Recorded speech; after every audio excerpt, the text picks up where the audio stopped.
Greetings and welcome everyone to today's webinar on launching a successful MLM startup. My name is Dave Clark. I'll be your host today. Now, before we get started, just want to let you know about a couple of things. First of all, this will be a very interactive webinar today. We'll have a live audience Q&A session at the end of the presentation, and you can type your questions at any time into the Q&A box. We're really interested today in all of your questions, so be sure to get all of them into the Q&A box. We'll try to answer as many of them today as we can, I promise. Also, you can use that Q&A box that you find on your screen to communicate with me if you're having any technical problems during the webinar today. Just let me know what's going on, what kind of issue you're having, and I'll do my best to help you out. And I think that's everything you need to know for today. So let's get started with today's presentation on launching a successful MLM startup. And let's kick things off with Jeff Babener, owner and expert legal MLM attorney at Babener and Associates. For more than 30 years, Jeff has advised leading U.S. and foreign companies in the direct selling industry, including many members of the U.S. Direct Selling Association, and he has served as legal advisor to various major direct selling companies, including Avon, Amway, Herbalife, USANA, and Uni-Gen. Jeff has also lectured and published extensively on direct selling. He's a graduate of the University of Southern California Law School, and he's an active member of the state bars of California and Oregon. So Jeff is going to lead things off for us today with some opening remarks and introductions. With that, Jeff, I'll turn it over to you. Thank you, Dave. I want to welcome everyone to our webinar. This webinar is sponsored by Babener and Associates, our law firm, and by MLMlegal.com, and by our longtime colleague, the Sheffield Group.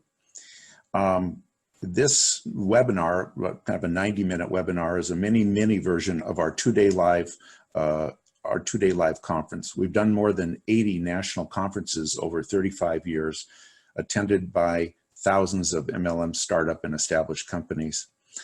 Our typical live conference is 13 hours of presentations by about 15 speakers with an additional 6 hours of one-on-one consultation. It's not unusual for our live conferences to be attended by companies from 25 states and a half a dozen countries.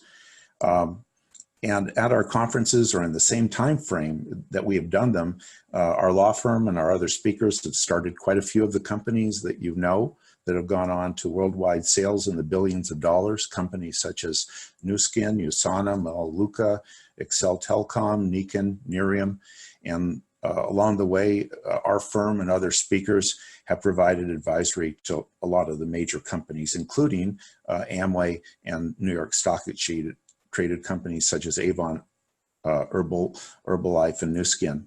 Today we're going to discuss some essential MLM startup subjects on the direct selling industry: the legal and regulatory environment, compensation plan design, project management for the MLM startup, technology management for the MLM, and state-of-the-art recruiting strategies.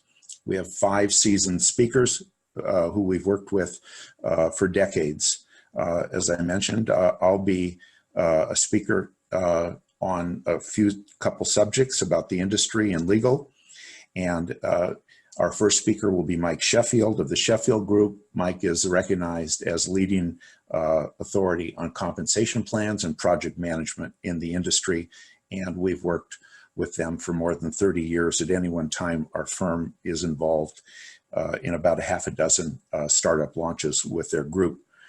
Jerry Reynolds of Trinity Firestorm Technologies from Texas is the president of one of the very leading software firms and technology firms in the United States, working with many of our clients over many years, and will speak to technology issues, as will Robert Proctor of Multisoft Software out of Florida.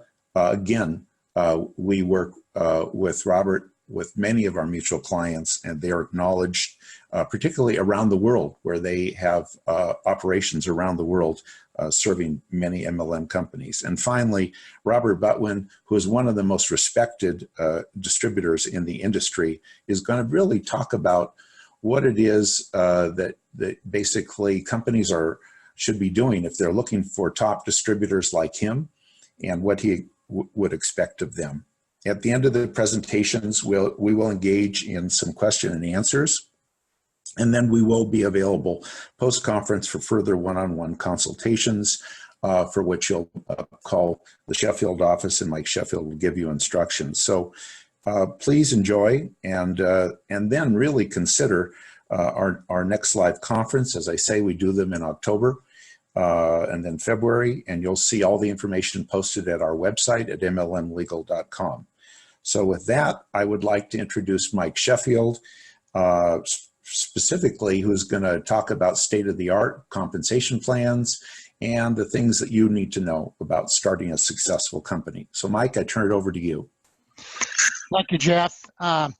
Okay, we have a lot to cover in a very short time. It seems like everyone that we talk to who comes to our office is interested in their compensation plan. Most people think that's the most important thing. It is important, but no more important than all the other things that I'll be talking about in my second session later in this seminar. So let's get started. First, we want to narrow the marketing focus. You really only have two products to sell. First of all, you have your actual product or service, and each of you have a special product, a special service that you believe that the market needs. But you also have your business opportunity. These are both products that must be positioned properly for you to have a successful company, and you have to give them both focused attention. I want to talk about the 60-40 formula. That means that I really don't care if you're focused on 60% of your time on your product and 40% on your opportunity, or vice versa. You just don't want to have 90% on your product where you'll have great product users, but you won't build a business, or 90% on your opportunity where you'll have people who are focused on making money but really don't care anything about your product. You really need a balance. I call it a holistic comp plan. So we really have two plans that we're talking about in a compensation strategy. There's the money plan that all of you think about, and then there's the awards, incentives, and recognition plan, AIR, AIR, the most important thing that you have that goes along with your comp plan. You have to give both attention. You're going to apply about 3 to 6% of your revenue that comes in towards your award, incentives, and recognition plan, and the rest of what you can spend on compensation towards the money plan. So there's three phases of a compensation plan. I always like to divide it into a marketing phase, a management phase, and an executive phase. In the marketing phase, what we're going to do is we're going to gather retail and preferred customers. Jeff will talk about how important this is today because we are measured by the FTC and other regulatory agencies based on how many retail customers we have that are not participants in the MLM. We also want to convert customers today to referral agents. That's kind of the new method that we're using in comp plans. Referral agents are not independent distributors. They don't ink a distributor contract, but they can get a reward, loyalty points, or sometimes even a cash bounty for referring someone who becomes a customer. Very important component today. And then we want to begin building a sales team in the marketing phase. This phase is for the people who are more part-time in the business. The management phase is for the people who've decided they actually want to grow a sales team. Typically, these kind of people are going to use the leverage of MLM to make a full-time income with a part-time effort. That's what they are focused on. They use this leverage, and they will, in fact, succeed with that if your compensation plan is designed properly. And they, in turn, are always looking at moving into the executive phase of the plan. This is the place that the full-time people, the career path people go. And in that phase, they become mentors, coaches, and leaders, still building a team, but focused on helping a larger group in depth build their organization. So there's several types of compensation plans. Most of you on the call are probably familiar with these. The Stairway Breakaway, the oldest style of comp plans, Amway, Shackley, Mary Kay, Herbalife. The Unilevel, the most popular of plans today. Matrix, which is a limited width Unilevel. Binary, which is a more aggressive type of comp plan. But most of the comp plans today are hybrids, where we take components of each of the four that you see above, and we actually combine them into something that is unique to your particular company. So Jeff Babener actually helped put this together. Everyone's concerned about the legal exposure. If you are a pure direct sales, one-on-one direct sales company, you see it's lily white, you're no real problem. Party plan, stair step, and Unilevel style comp plans, they get a little grayer, but pretty much standard. It's what the regulatory agencies are used to seeing. As you get the matrix, it's a little bit more gamey, and you see it gets a little grayer. Then binary, of course, is even a little grayer, because even the structure of the binary looks like a pyramid. It's not a pyramid if it's done properly, but it looks that way. So you want to be careful. You never want to get the number 10, the old pyramid. That's number 10. Okay, so let's take a look at the different kinds of plans. The stair-step breakaway, very few of you will use this kind of plan, but you will see it with the legacy companies. This is where people start in the business at a retail commission, and as they earn different ranks, they move up and get increases in their paid commissions. Distributor 5, supervisor goes to 10, manager 15, and director up to 20%, meaning that director now makes a combined commission of 40%. But as people move up the stair step, the commission, the extra commission they get, comes out of their upline's pay. So many of you as distributors have called this the stair step takeaway. We don't like it when people feel like that they, by doing the right thing of helping people succeed, are actually losing money. But you'll see at the bottom something called the breakaway. When a person reaches the top rank in a stair step and they get someone else to the top rank, in this case of director, they now break away and you can earn generational bonuses, which is group volume, group income on all your downline group based on a formula. And it works like this. When someone in your organization breaks away after you built this organization and they become a director, you'll see in this example, you earn a 5% on all their volume through infinite depth. So that can go really deep. Infinite is pretty deep. But until you reach somebody that becomes a director yourself, which means you now have a second generation. In this example, you earn 5% on that generation, and the first person, your first generation, is now earning 5%. So the company's now paying out a potential of 10% on that generation. And in this example, I took it through a third generation, where as the people break away again, you're able to earn through 3 generations, depending on the volume of or the revenue that you have available to share. You could go 4 or 5 generations or more, but usually 3 or 4 is standard. So the best definition of creativity I've ever heard is the making of the new or the rearranging of the old in a new way. All present plans find their origin in the stair-step breakaway. So we're going to borrow some of the things from the stair-step for the rest of our presentation. The Unilevel is the most commonly used plan today. A lot of the companies have moved to more aggressive plans and come back to this. It's the simplest of plans because it works like a family tree. You recruit someone, they're like your child or your level 1. When they recruit someone, that's like your grandchild, your level 2. And in this example, you'll see it goes through 7 levels. Could be 3 levels, 5 levels, could be 9 levels. It's up to you and how much money you have. And that's the way a Unilevel works. It's pretty simple. The matrix is a limited width Unilevel. That means in this example, you can go 3 wide and it's auto-placed by a computer. You'll see when you recruit a 4th person, that person is placed under your number 1. When you recruit a number 5, it goes under number 2. And when you recruit number 6, it goes under number 3. So it's moving left, center, right, and then it repeats until you have filled out all those groups. Now what's happening there though is since people above you can recruit no more than 3 on their first line, as they get people, that group spills over into your organization. So the upline is actually helping build the downline. And it will continue filling through the number of levels that you actually have in the plan. In this particular plan, it actually went through 7 levels, where you see there's 3,000 plus people in an organization. It never quite fills out like this because there are strong legs and weak legs, but this is the purpose. Who would use this? Well, the companies that use this many times are companies that are selling things that are online. They want something that is an automatic business builder for their reps. Maybe they're working nationally or internationally.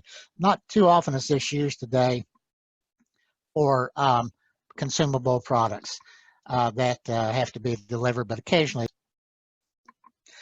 The binary came about 10 years ago, and it's an interesting concept because you're only building two legs. And rather than be like the Unilevel where you're paid on unlimited amount of sales volume but through limited depth, in the binary you can earn money on an unlimited amount of volume in the program, but it's based on creating a certain amount of volume in each pay cycle. You'll see there's a left side and a right side. In the binary, we typically have what's known as a one-half balance. And here's an example of how that works.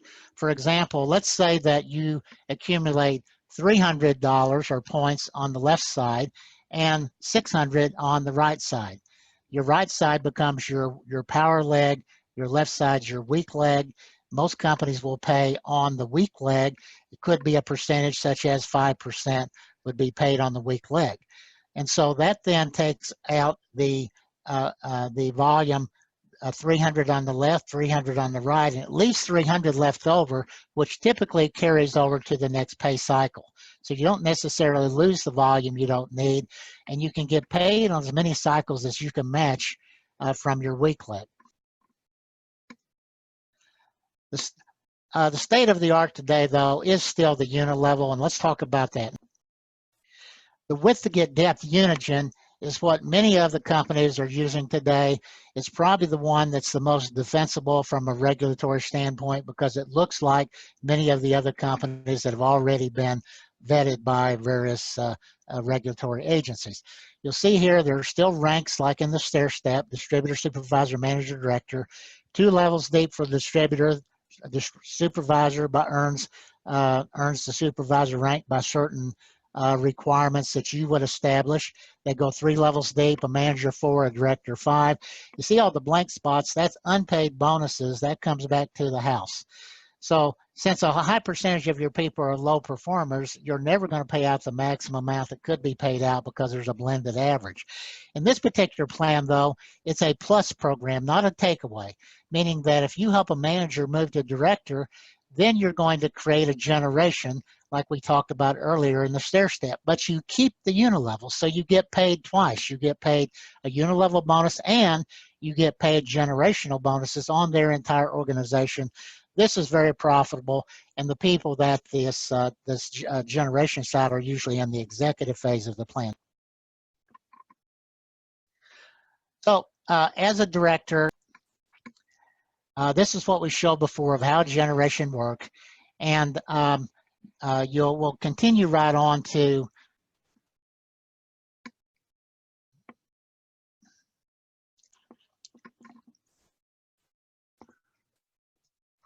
okay. So we got to take a look as do the financial benefits drive the desired behavior. For example, for performers, retail customers, recruiters, and leaders. Each one has to be focused on based on the compensation plan to be rewarded for their efforts that they contribute. And that becomes a balanced comp plan, and that's why we divide it into the marketing phase, management phase, and executive phase. And there are passive participants that are important. We'll talk about those. Okay, we'll be talking more about the passive participants in my next sessions where I talk about the steps for launching a successful company. I thank you very much for this, and let's move on to our next speaker. Okay, Mike, thank you very much. And that was very, very helpful. I'm going to be speaking on a couple topics today. This is Jeff Babener, and that are very important in the starting the company. The first is about the industry, and the second is about the legal environment. And probably you have an idea from our introduction that we probably know the business very well. We've started a lot of the major companies, and and we've become one of the trusted members of the business team. And we're the ones, particularly our law firm, that we're the team member behind the scenes, and we're the ones who explain the business to the courts, to the press, to corporate vendors. And what we've learned, no matter what the venue, whether it's to the courts, to the press, or whatever, we've learned it's all about perception. And two questions that are always asked are, is this industry for real? And also, is your company legitimate? So first, let me address the question of whether or not the industry is for real. And I'd like to cite an old celebrity, Andre Agassi, who used to make commercials and used to say, image is everything. And it is, whether you like it or not. One of my colleagues who had been head of PR at Nu Skin was fond of saying, when you're recruiting, you need to understand this. A perception may be right or wrong, but it is always right in the mind of the person who holds that perception. And you need to remember that as you're going out to find distributors and as you're going out to the public. And finally, Cheryl Lytle, an old colleague of Creative Memories, tells her distributors one thing, and that is you only have one chance to make a first impression. So if you're hoping that to prospect recruits, just keep in mind this concept of perception. And from my message to you is basically be positive, but be realistic. So let me just give you an overview of the industry that will let you know that you have something positive to talk about. But first of all, you have to know that we have a history. We're a bit of an industry with a reputation. You just have to look at how we're described in other countries. In UK, we actually have to qualify you as a legal pyramid scheme.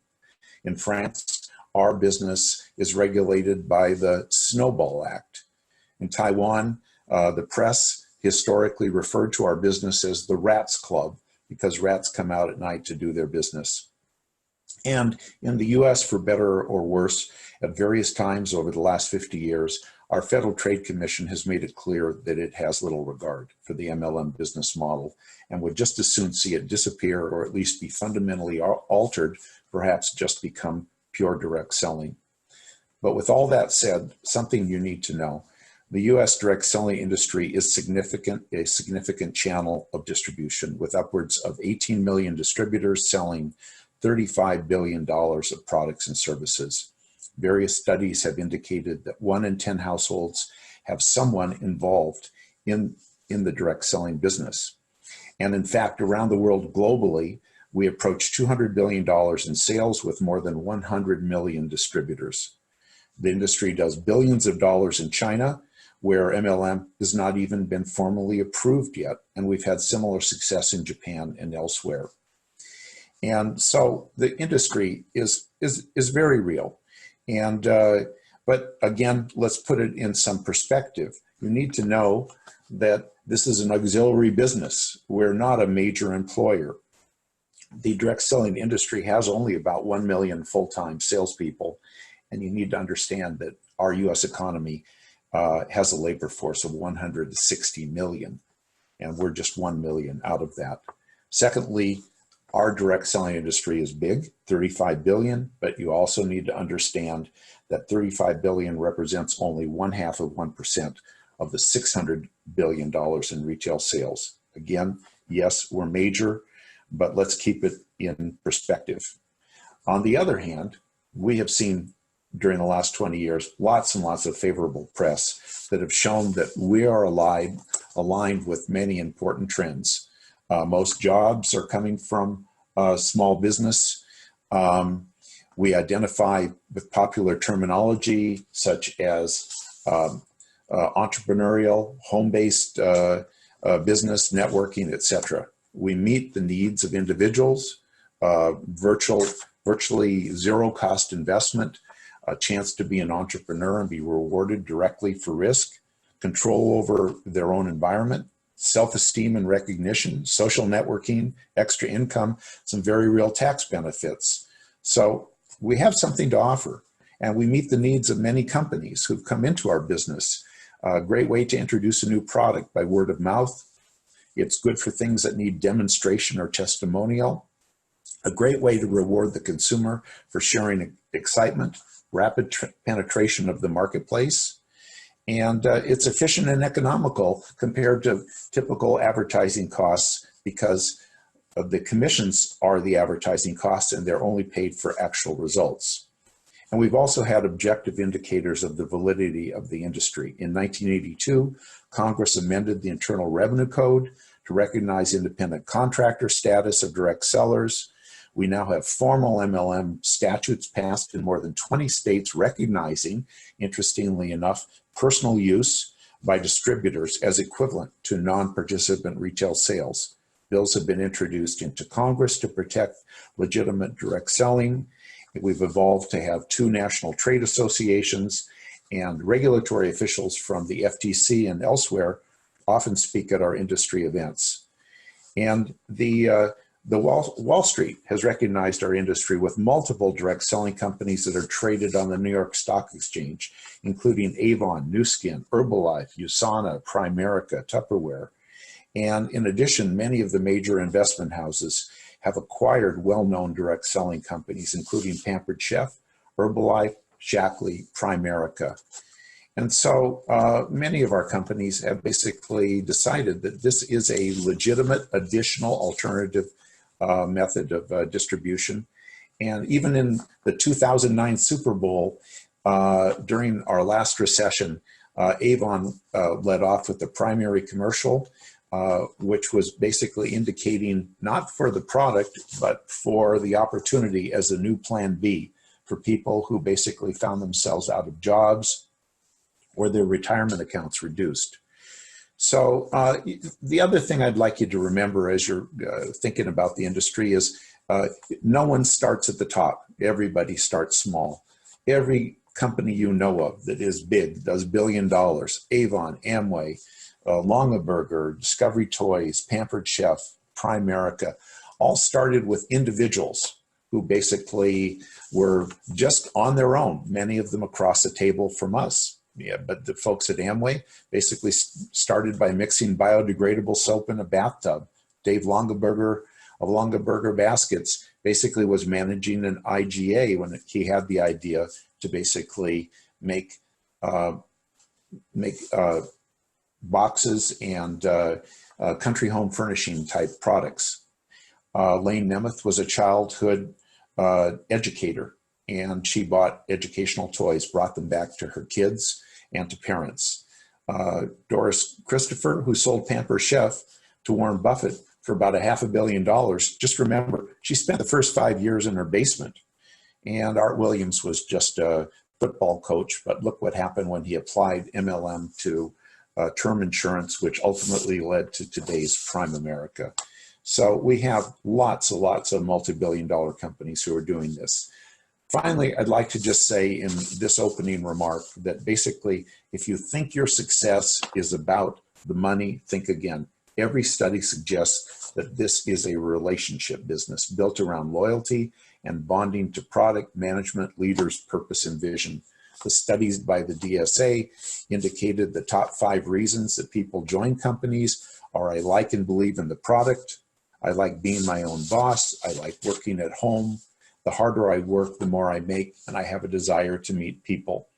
And similarly, when studies were done about retention, it was the same thing. Number 1, products, a favorable response. 2, favorable response to leadership of the company. 3, favorable response to the leadership of the sales force. 4, to the company's purpose or vision. Number 5, earnings. Of course, you have to offer a competitive compensation program, but you'll notice that the primary motivator out there is probably the relationship.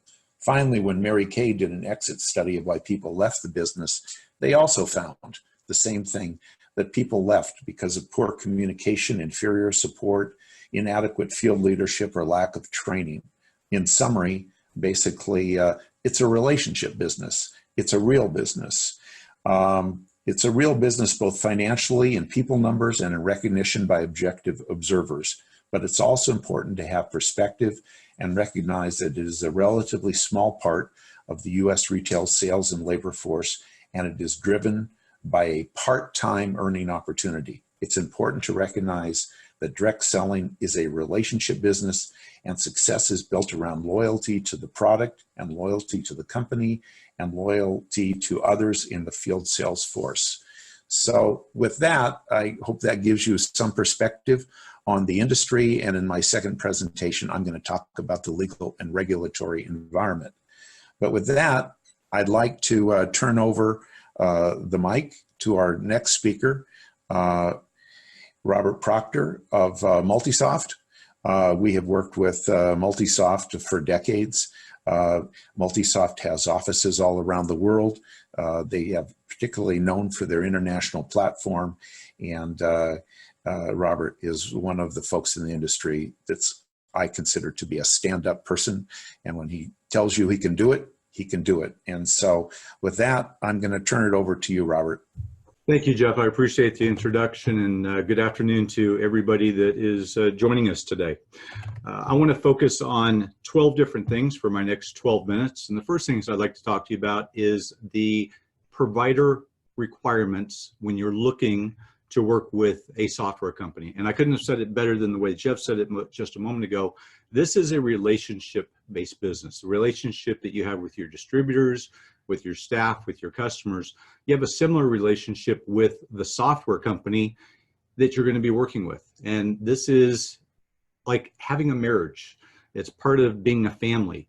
And at some point, if you have children or you're married, you have a spouse, at some point, something goes wrong. And in any type of relationship, something is going to go wrong. And you want to make sure that you're working with a software company that acknowledges everything is not perfect. We are in a drastically changing environment with today's online, with today's compensation plans, with today's software. Everything is constantly changing. One of the most important things I think is when you're talking to a software company is, are they open to suggestions? If they think there's a better way to enroll distributors or an improvement in shopping carts, we're seeing drastic improvements and changes in the way that people shop, the behavior, the pattern of shopping online. Is the software company open to suggestions that you may make about the software and how to improve it, how to make it better for your customers, for your distributors? And do they give you feedback? If they see something that is in your website or in your compensation plan or in your products or your enrollment options that might cause concern, as Jeff said, for regulatory environments, are they willing to give you suggestions on how to improve your company? Because this is a long-term investment that you have with the software company. Honestly, it's a long-term investment that the software company hopes to have with you. The second thing I believe is experience. What is their experience in the industry? Are they just a programming house? Are they two guys working from home on a computer that maybe launched one successful or two successful network marketing companies? You're going to hear from Jerry Reynolds. Both of our companies have been around for more than 3 decades, have launched probably over 1,000, 1,500, if not more companies together in the industry. This is an experienced industry that you need to be working with a team that has either been an owner of a network marketing company, perhaps may have been a distributor, understands the things that you're going to go through, or has built more than 1 or 2 websites, understands e-commerce and where e-commerce is going, understands the drastic changes that we have in the industry when we get into the gig economy, and are they developing software based upon their experience and where they see as forward thinking in the industry. Third is the compensation plan. The most important thing is that your software company can reiterate back to you every nuance of the compensation plan. Not that they're just saying, yes, they understand, yes, they understand, yes, they understand, but they're asking questions. They're making suggestions. You know, we've done a lot of work with Mike over the years, and our compensation plan director probably spends more time with Mike asking questions than we do managing the project, because we want to make sure that every nuance of the comp plan is understood, from how distributors are going to enroll, what the products are they're going to buy, what's going to be commissionable, how the commissions are going to pay out, when commissions are going to be calculated, what the genealogy tree is going to look like, what your distributors need to see in a genealogy tree. So is the compensation plan completely understood? Because as I believe Mike said or Jeff said, you never get a second chance at a first impression. You may be able to have something with the website that doesn't look 100% perfect, but I'll guarantee you from experience, if that first commission check is off by more than a penny, your distributors are going to be asking why. And as fast as you can climb with your company, you could fall even faster when commissions aren't paid on time, every time, and all the time, 100% accurately. That is imperative. You never get a second chance to first impression with your compensation plan. 4 is accessibility. As I said, make sure that you're working with somebody that's been in the industry, that's built more than 1 or 2 companies, and it has a support staff ready, willing, and able to support you. In fact, I'd recommend if you're talking to a salesperson on the phone that you ask to speak with the compensation plan director, that you ask to speak with the project manager, that you ask to speak with the person that's going to train you. And if that person is all one and the same person, they don't have the team to support you. They may have the team to launch you, but as you grow, which is your ultimate goal, is to grow your company with customers, distributors, staffing, and offices, do they have the capability to support you? How long are they going to be accessible? Do they work Monday through Friday only 9 to 5? Because the last time I checked this internet thing, it's 24 hours a day, 7 days a week. And as I said, it's not a matter of if you're going to have a problem. I guarantee you, I don't know what it will be, you will have some problem somewhere in your system. And anybody that says it's going to roll out 100% perfect has never rolled out more than 1 or 2 companies. What type of training are they going to provide you? Is it telephone support? Is it email support? Is it ticket support? If they're only answering tickets or help desk calls, it's 1 or 2 o'clock in the morning, they're not based in the United States, which takes me to the point Mike mentioned about expansion, international capability. When you go to expand into Singapore, Latin America, Europe, and your team, your distributors, your customers, your support reps are working on their time in Europe or Asia, is the support team from the software company ready and available to help you with the website, with training, with customer service, with resolving compensation plan issues? Are they ready when you need them to be available? How are they going to onboard you? Do they have an actual onboarding process? As I mentioned, speak with your project manager. Find out what the onboarding process is going to be. How long is it going to take? What are involved? I can tell you in our onboarding process, there's over 65 items that are gone through when a client is onboarded, all the way from selecting a domain, all the way up to how are you going to pay commissions. So what is their onboarding process? How are they going to support you? Are they going to invite you to their office? In fact, that's most important. Even if you're not going to visit, ask them, can you visit their office and where are they located? If it's a post office box or a strip mall, most likely it's not a real office. So even if you don't plan on getting on an airplane and flying to see them, just ask them, can you come visit them for training? And last of all, who's asking most of the questions? If you're asking all the questions and the answer is always yes, yes, yes, I can tell you that the focus is on how much money they can extract out of your pockets. If they're asking more questions, as I said, about the compensation plan, the website, your enrollment options, your commission payment platform, your sales tax integration, your logistical integration. How are you going to ship products? Where are they going to be shipped from? Are they going to be taxable? How are you going to pay commissions? How are you going to pay different commissions in different countries? These and hundreds of other questions should be asked of you as a potential customer and client, rather than you are the one asking them all the questions. So these are 6 things that you should look for in the software provider that you're going to work with. And the first time you talk to them on the phone, how fast did they return your call? Did it feel good? Was it a pleasurable experience? Or are they just asking for money? If somebody's giving you a quote for software before they know what your needs are, they're not vested in your success. So anybody that quotes you a price before knowing your custom compensation plan, whether it's standard or custom, your website design, make sure that they're not focused on the price. And the first question shouldn't be, how much is the software? The next 6 things I want to discuss, there we go, are the 6 system requirements. There's hundreds of things that you should be looking for in the software. I want to cover just 6 areas quickly for you. The first thing is your shopping cart. We are seeing a drastic change in network marketing being focused more on customers, more on product, delivery, And guess what? Your competition is not the other MLM software company that's selling a similar product that you are, or selling a similar service that you are. Your competition today is Amazon, Walmart, Target, Best Buy. Companies that are spending billions of dollars in their e-commerce, their shopping cart, their enrollment, their auto ship. How easy is it for your distributor to enroll? How easy it is for your customer to purchase a product? Is it 7 steps? Is it 1 step? How easy it is for them to sign up for auto ship? These days, auto ship is the focus. If you've gone to Amazon, Amazon offers auto ship on nearly every product that they're offering in the system. So the first and foremost is, how good is the shopping cart? And when you're going to the shopping cart, are you popping into another window, leaving the website you were just in, that takes you to a shopping cart that is not customizable to you? Are you able to customize your shopping cart? Or does it look like every other software that they've launched for every other company? How much can you make it look, taste, feel, and smell like their own, like your own company? Number 2 is your distributor enrollment experience and your distributor retention. More than anything these days, it's not just a matter of acquiring a customer or a distributor, it's a matter of retaining them. That's more important than anything. It's easier to work with an existing customer, an existing distributor, than to acquire, search, and locate a new customer or a new distributor. What's their experience when they're in the back office, when they're looking at the commissions that they've earned, when they're looking at their downline, when they want to contact the people in their organization?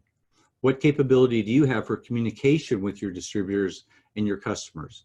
These are all things that are going to be extremely important to running your company, not just your wants, but specifically the needs for launching your company.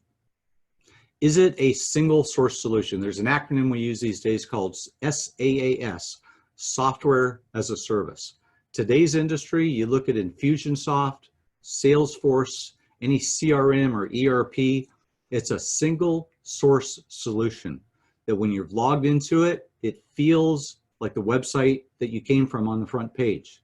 Or is it a version software system? You know, we remember the days that every time Microsoft used to update their operating system, or Windows used to update, or Adobe used to update their products, we had to go down to the store, we had to buy a new CD, we had to install the software. That's versioned software. Today's technology allows us that we don't have to version software. They shouldn't be selling version 1 to somebody a year ago, version 2 to somebody 6 months ago, version 3 to somebody last week, and version 5 to you, and then going back to the people that bought version 1, 2, 3, and 4 and asking for more money to upgrade into the next version.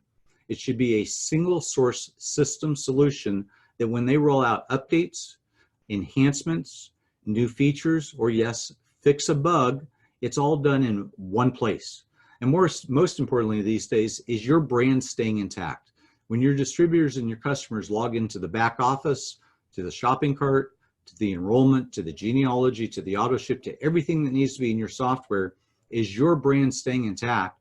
Or is it a back office or a system that they've just slapped your logo into that doesn't look anything like the website you just came to? You're going to spend a lot of time and money investing in your brand. As Mike said, or as Jeff said, the recognition is the amount of money that is paid in commissions that you don't spend in advertising. Your advertising is word of mouth. It is a volunteer sales force. It's a volunteer army, and they're there to represent your brand. So make sure that your brand is following all the way through from the first page to the last page of the system. Number 4, customer retention systems. As I said, today we are ever changing in the network marketing industry. As I've always told people, if you focus on providing a good product at a good value or a good service, there's a better than average chance they will stay for the opportunity. If you're focused on the opportunity and not the product, there's even better than average chance they're going to leave for the next best opportunity. So what is it that we have to do these days to retain the customers? Personally, I'm a Starbucks addict. I like to go to Amazon and buy online and get loyalty rewards. Most of us belong to Amazon Prime for free shipping. We put things on auto ship because we get a discount on Amazon if we put more than 5 products per month on an auto ship. What's in your software that you're looking at that's not just going to enroll a distributor or sell a product to a customer, but what's in there that's going to retain them? Is there a loyalty reward system? Is there a party plan system so that social gatherings can occur, because more sales occur in a social gathering than they ever will online? That's what feeds your online sales. So take a look at what's in the software that's going to feed the customer retention as you move forward for the next 6 months, 6 years, and beyond. I'm not going to get into the depth and breadth of latest technologies, but be aware the technology industry is changing every day. New things are being introduced. Years ago, nobody knew what SMS was. We didn't have to worry about PCI compliance, security. These days, California is rolling out a brand new California Privacy Act starting in about 6 months that your software needs to be privacy compliant for the state of California. Same thing in Europe. If you're going to be in Europe, Europe has what's called the Privacy Shield. And if you plan on joining the DSA in France or Europe, you need to be Privacy Shield certified. These are technologies that need to be in your software. Is there a cookie warning when you go to the website? Most websites we go to these days, they have cookie warnings that you're being tracked. We're seeing that all over the place. What type of security do they have in the system? These days, two-factor authentication is the biggest thing to secure somebody not stealing information from your distributors or your customers. If you've logged into Facebook, Google, Amazon lately, they send a little text message to your phone with a number that you have to confirm on the screen to make certain that it's you. If you're logging in, changing any of your credentials. So does your software incorporate latest technologies that are going to secure your system? And lastly, in technologies, does the software company have an open API, application programmer interface, backend, that when you want to integrate with a CRM, a third-party software system, a new logistics fulfillment system, do they have the capability for you to integrate, or are they on an old technology that doesn't even have APIs? So make sure that you're looking and asking questions such as what type of security, how social media is being supported, can people sign up and log in with social media? And specifically, we hear it all day in the news, especially today, Bitcoin went up and then it went right down because somebody hacked one of the Bitcoin systems. So make sure that you've got the latest technology support and systems in the system. And lastly, as Mike mentioned, or as Jeff mentioned, international growth. Most of you on here are probably going to launch in the United States. You may expand into Canada or Mexico, that's close. But what happens when you go international? What happens when you go into Singapore, Thailand, the UK, and you need to pay commissions? You have different enrollment options. You have different legal terms and conditions that your distributors and your customers have to agree to. You have different logistical shipping providers. Internationalization is not just languages and currencies. It's the ability for your software to be different across the board on a country by country basis and take you to the next level to be international. That is my time up. I'm going to go ahead and turn it now over to Robert Butwin. And Robert, it is all yours. Take it over. I'm going to talk about where do you find and how do you grow leaders. Normally, what happens with me is I've got to figure out how to grow leaders because it's too tough today to find leaders. You've got too many companies out there that are using things that I've never used or never would be involved with, which is what I will refer to BDAs, business development agreements. So I focus on how do I grow leaders? How do I find those people that I can grow into leaders? And it goes back to what Jeff said. When I'm starting to communicate with somebody, perception is everything. Their perception based on the messages and how I interact with them is going to determine if they're going to get involved with me and at what level they're going to get involved with me. So the first thing that I do when I meet somebody is I need to understand, where are they? When I normally start talking with people, I ask a lot of questions because the more that I know about them, I can determine if this is going to be the right fit for me as far as working with them in a kind of relationship, because this is a relationship business. It's our ability to relate. It's our ability to help them accomplish the things that they're looking to accomplish from being involved with us. So I want to know, where are they in their life? Where would they like to be? Is the next thing I want to find out. What would they like to accomplish? Is it more free time? Is it to create a second income without a second job? Is it to have a plan B? And then what I would like to know is, what is their strategy to do that if our communications are going along those paths? How do they plan to get there? When I started off in this business 35 years ago, I had to work it around my job. And most people that are successful, this is going to be a second income again without a second job. So I want to know their strategies. Then I want to know what resources that they're bringing to the table. Now, resources doesn't necessarily mean money. It's what skills are they bringing? How much time are they willing to invest into accomplishing whatever their objective is of why they want to be involved in the business? So the more that I know about them, the more that I can coach and mentor and help them accomplish what they want to accomplish from being involved in this business with you. The two biggest questions that I want to know, or what they want to know from me, is, can they do this business? Well, realistically, I haven't found too many human beings that can't do this business. I believe everybody can do the business, not that they will do the business. So the bottom line is, I assure them that they can do the business. But the second thing that they really want to know is, will you help them? How are you going to help them accomplish their objective? And quite often I like to give the acronym of TIP. And the acronym of TIP is to ensure promptness. And the reason why I like to, when I'm meeting somebody, because I want to demonstrate how I'm going to help them. It's like if you're going out to have a fine meal and you want to make sure that you have prompt service, do you give the tip at the beginning or the end of the meal?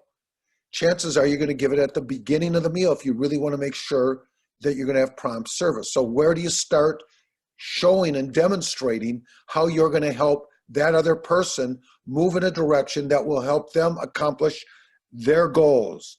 And then the last thing that I need to know from them, besides answering the two questions that I know that they've got for me, is are they open to change?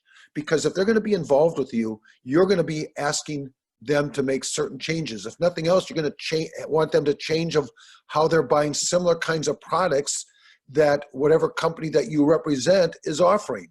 Are they going to change some of their, taking away from some of their free time into creating something that would create the security and a lifelong income stream and hopefully a career based on the fact that they're willing to make certain changes?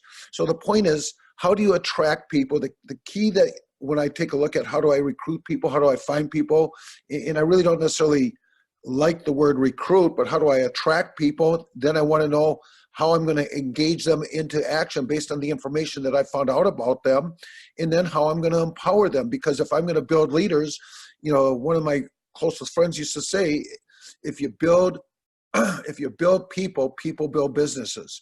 So I know that a lot of this business is going around personal growth. It's how do you get them involved? How do you upgrade them? Get them involved based on where they're at. And obviously, as they really start liking the products or services that you represent, how they can become a raving fan, how they can upgrade them into doing the business.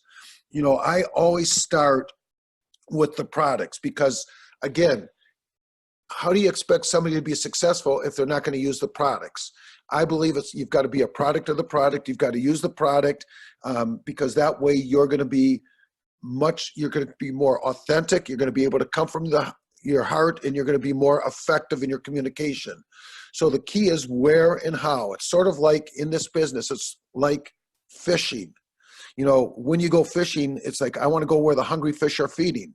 And there's different places that I find where a lot of hungry fish are feeding. One of them is online, if you know where the right place online. Another one is in events where people are spending money to improve their skill set. Otherwise, trade shows. Again, the people that are running these trade shows spend a lot of money to get the people there, and it's knowing how to communicate with other entrepreneurs. So then once I know where the hungry fish are feeding, when I go up and figure out how to engage them into some kind of communication, it's like, and at a trade show, you don't have a lot of time. Online, you got a lot more time, and there's a different process. But it's like once they start nibbling on your, whatever you communicate to them, it's how you hook them, how you get them in the boat, actually, and how you get them involved in what it is that you're involved with. Again, this business is changing all the time. Quite often I've got to change their perception around MLM. And the way I do that is because I love the acronym of MLM, which means making life meaningful. And that's how I look at this business. And that's how I act with people when I'm communicating with business. How can I make a positive difference because of the fact that they're going to have a relationship with me? And then as I explain to them, really, what is MLM? One of the things I've learned a long time ago, simple, profound messaging. So I explained to them, this business is really a leveraged business model where I've got a vested interest to help you succeed. That's really what MLM is to me. So I take a look. When I started in this profession 35 years ago, four companies I want to talk about weren't around. And those four companies are Zoom, Amazon, Google, and LinkedIn. And each one of those four companies has either positively or negatively had an impact on our profession. First of all, a couple years back, I got a plaque from United telling me that I've gone through 2 million miles. Now, because of Zoom, I really don't have to travel much anymore, which I love. That's very positive. Amazon, unfortunately, if you don't police the things that you do as a company, your products are going to probably end up on Amazon, which is not good for the field. Google, it's very simple for somebody to Google you or your company, and they're going to find out things that you might not necessarily want them to find out. And LinkedIn, well, that's one of the hungry places where I found that hungry fish are feeding. I've got 28,000 people, first level connections on LinkedIn. Now that didn't happen overnight. And I've been doing it a little bit diligently and making connections. The key when I meet somebody online is get them offline. That's a whole other process. But the other thing that's changed is I think about it 5 years ago, 10 years ago, I used to love to pick up my phone. Today, my two most likely calls are scam likely or some unknown caller because of artificial intelligence. So, there are many things that are changing how we're doing this business. And the more that you're aware of them, the more that you're going to be effective in your marketing strategies and how you can teach the people that you're working with how to more effectively engage and find the right people. Again, I believe in balancing the online, offline. I believe in having more than one iron in the fire, so to speak, in all my activities. So then the key is, how do I do it? How do you actually do it? And there's a simple formula called AIDA, which is how do you grab their attention? And there's multiple different ways to grab their attention, but you've got to somehow figure out how to engage them into communication, even if you're meeting somebody online. I've got things that I do as far as copy and paste, because again, if I'm meeting somebody online, I want to get them offline. I need a real relationship with a real person if I'm going to work with them. It's amazing how many robocalls I get, or how many people think they're going to send me a company video and I'm going to just jump in and work in their company. I haven't found that happens. I'm sure it must happen, but it doesn't happen at the frequency level that I want it to happen. So how do I, in the AIDA principle, interest, how do I create interest in what it is that I do? And how I've done it is I ask questions. I want to understand who that person is, because I know that I've got something of value that I can offer them. And ultimately, I want to position myself not as a MLM, a top leader, as somebody that's willing to collaborate with them. How I can help them in what they're doing in a relationship, based on a relationship that I would expect them to have with me, because I know that I'm going to bring value to that relationship. Ultimately, I've got to determine, do they really have the desire to be successful? And ultimately, the last one is, what is the actions necessary? How are they going to engage? How are they going to start using the products? How are they going to start talking to people? How can they have what I look at simple, profound messaging? People are going to judge based on how you interact with them. Do they believe they can do this business? And I believe that the more that people understand, the more that they're clear about this business, everybody will do the business, if nothing else, because of the tax advantages and because of the fact that you're truly helping people create a better life because they're going to be involved with you. So the 5 biggest things that I've learned that I want to share with everybody today in this business is how you point people to information. One of the things I've learned a long time ago, because I was having a conversation with somebody just today, and he says, I've always been an informational marketer, and he's never used products, and I've always been with products. I says, basically all we're doing is, by how we present information, be it if it's a digital information or not, and then they're going to get products, but it's how we shift people, how we point people to information so that they can make informed decision. People don't want to feel like they're a salesperson. What you want to be able to do is present information that will allow somebody to make an informed decision. The next thing I've learned is how I give to get, how you're able to give people information. For example, when I was talking to somebody the other day that I met online, and they said that they really wanted to make more money. And so I sort of like tested them, which is another one of the key things. And I guided them into information. It was real simple. I said, go to YouTube and Google in Jim Rohn and watch 3 of his videos on YouTube. And if you then, get back to me once you've done that, they got back to me because I want to determine ultimately, are they serious? Are they serious on the fact that they want to make positive changes in their life? And the next thing that I've learned, and that's really created the kind of success I've had for a long period of time, is how to leverage other people's resources. This business is based on a geometric progression. The more that you're able to help other people by leveraging resources, using products, using other kinds of resources, the more successful that you're going to be. And ultimately, the last and the 5th thing is listen. I become a very good listener. The more I'm able to listen, the more I'm able to ask questions and understand where that other person is. And I've learned not to allow other people to waste my time. And let me close, a long time ago, I was doing a meeting with Mike Sheffield in his office. And I always remember as he closed out the meeting, he said, if Robert Butwin can do this business, each and every one of you here can be very successful in this business. This business is based on duplication. Anybody that's got the desire to be successful with the proper mentoring, I believe, can be a superstar in this business. And I think you're going to have new people that are going to come up, that are going to be making massive income. And, if others can do it, so can you. And so with that, I'd like to turn it back over to Jeff, because I know with the legalities of different things that have happened, it's really changed our business, because now it's much more customer focused, and Jeff is going to hone in on a lot of the new things as far as the legality in our profession.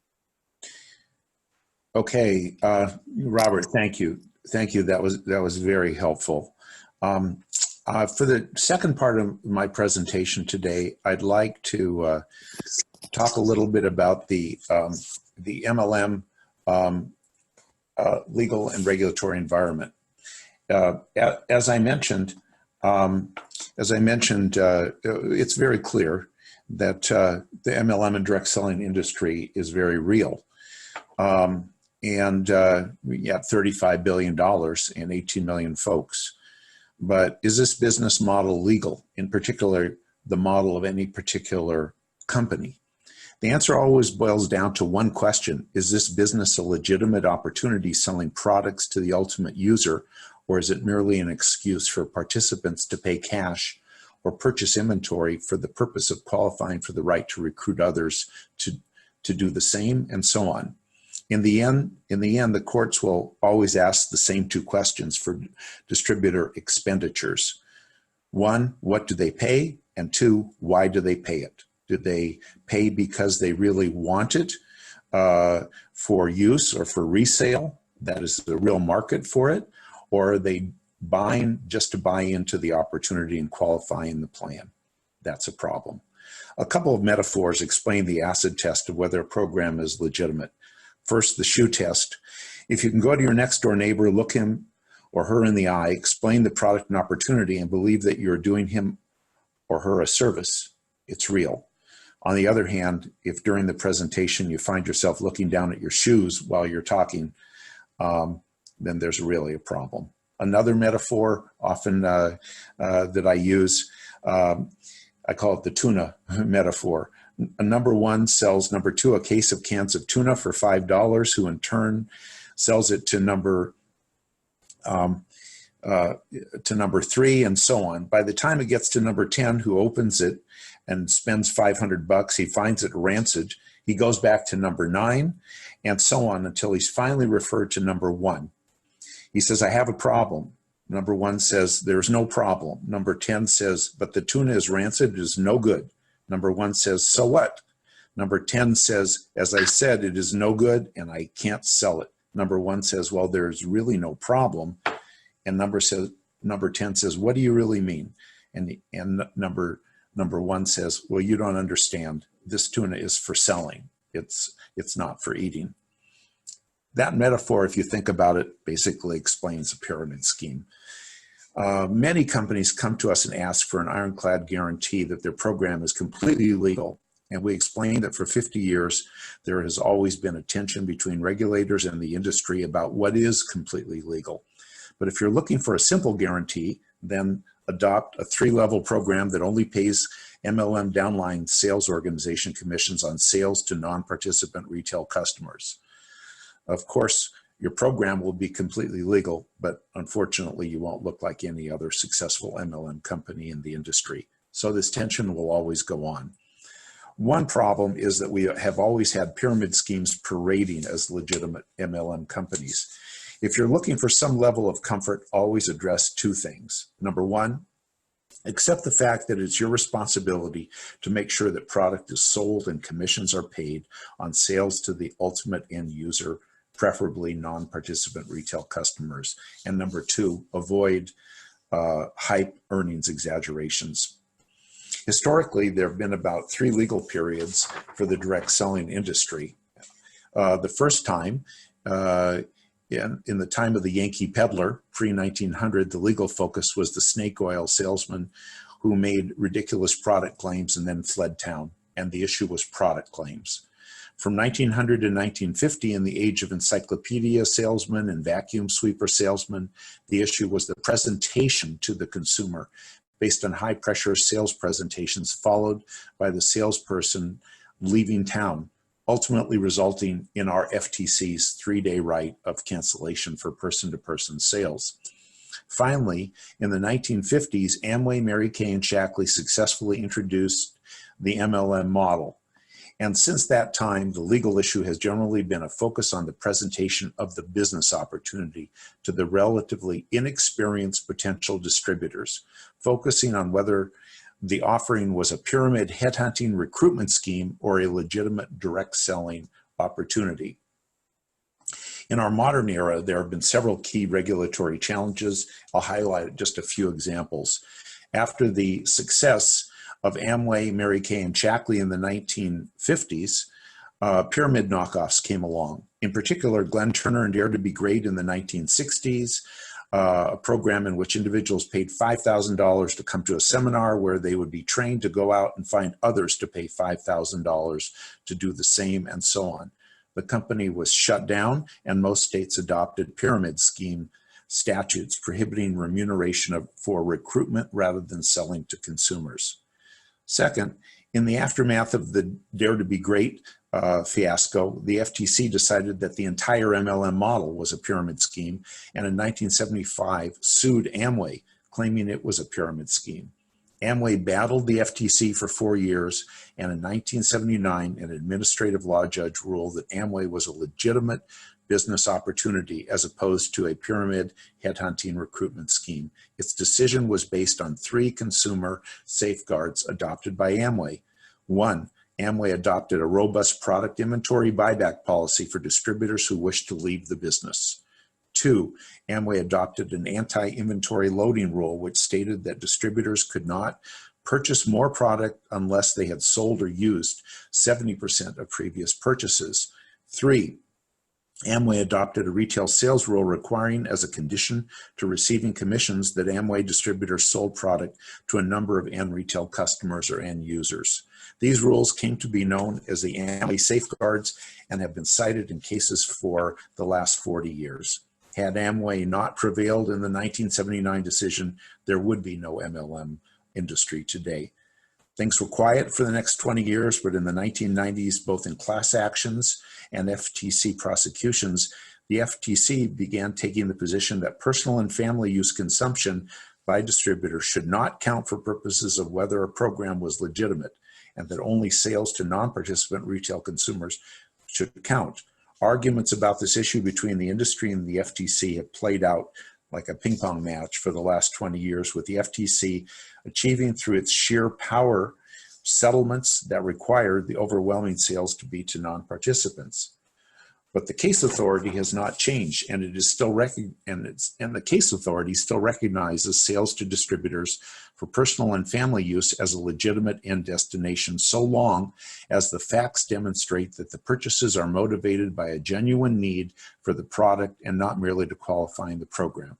As a result of this uncertainty from multiple FTC settlements, including Vima, Herbalife, and what appears to be Advocare, the industry has achieved legislation in many states specifically recognizing the legitimacy of personal use purchases, and it has even introduced federal legislation to that effect. And that is where we are today, in an uncertain environment in which most leading companies utilizing the MLM model are thriving in the US and around the world, but one in which, in the absence of legislation, continues to have a shadow over it. And until that happens, the best the industry can do is to adopt the best consumer safeguards that they can live with, in particularly the most important, which is an emphasis on mandating, promoting, and enforcing very substantial sales to non-participant retail customers.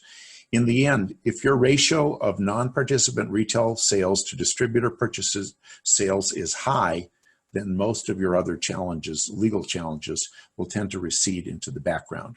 In the meantime, every startup company should answer affirmatively to the following checklist. Number one, that you have a quality product or service that is fairly priced.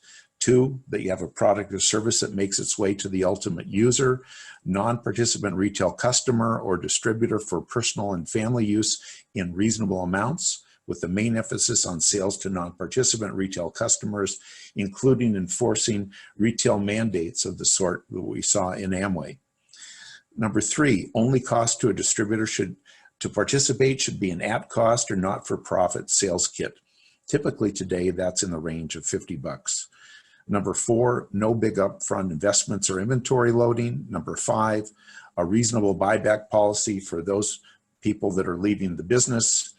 Number six, a solid training program that expects distributors to play a meaningful supervisory role with distributors in their sales organization.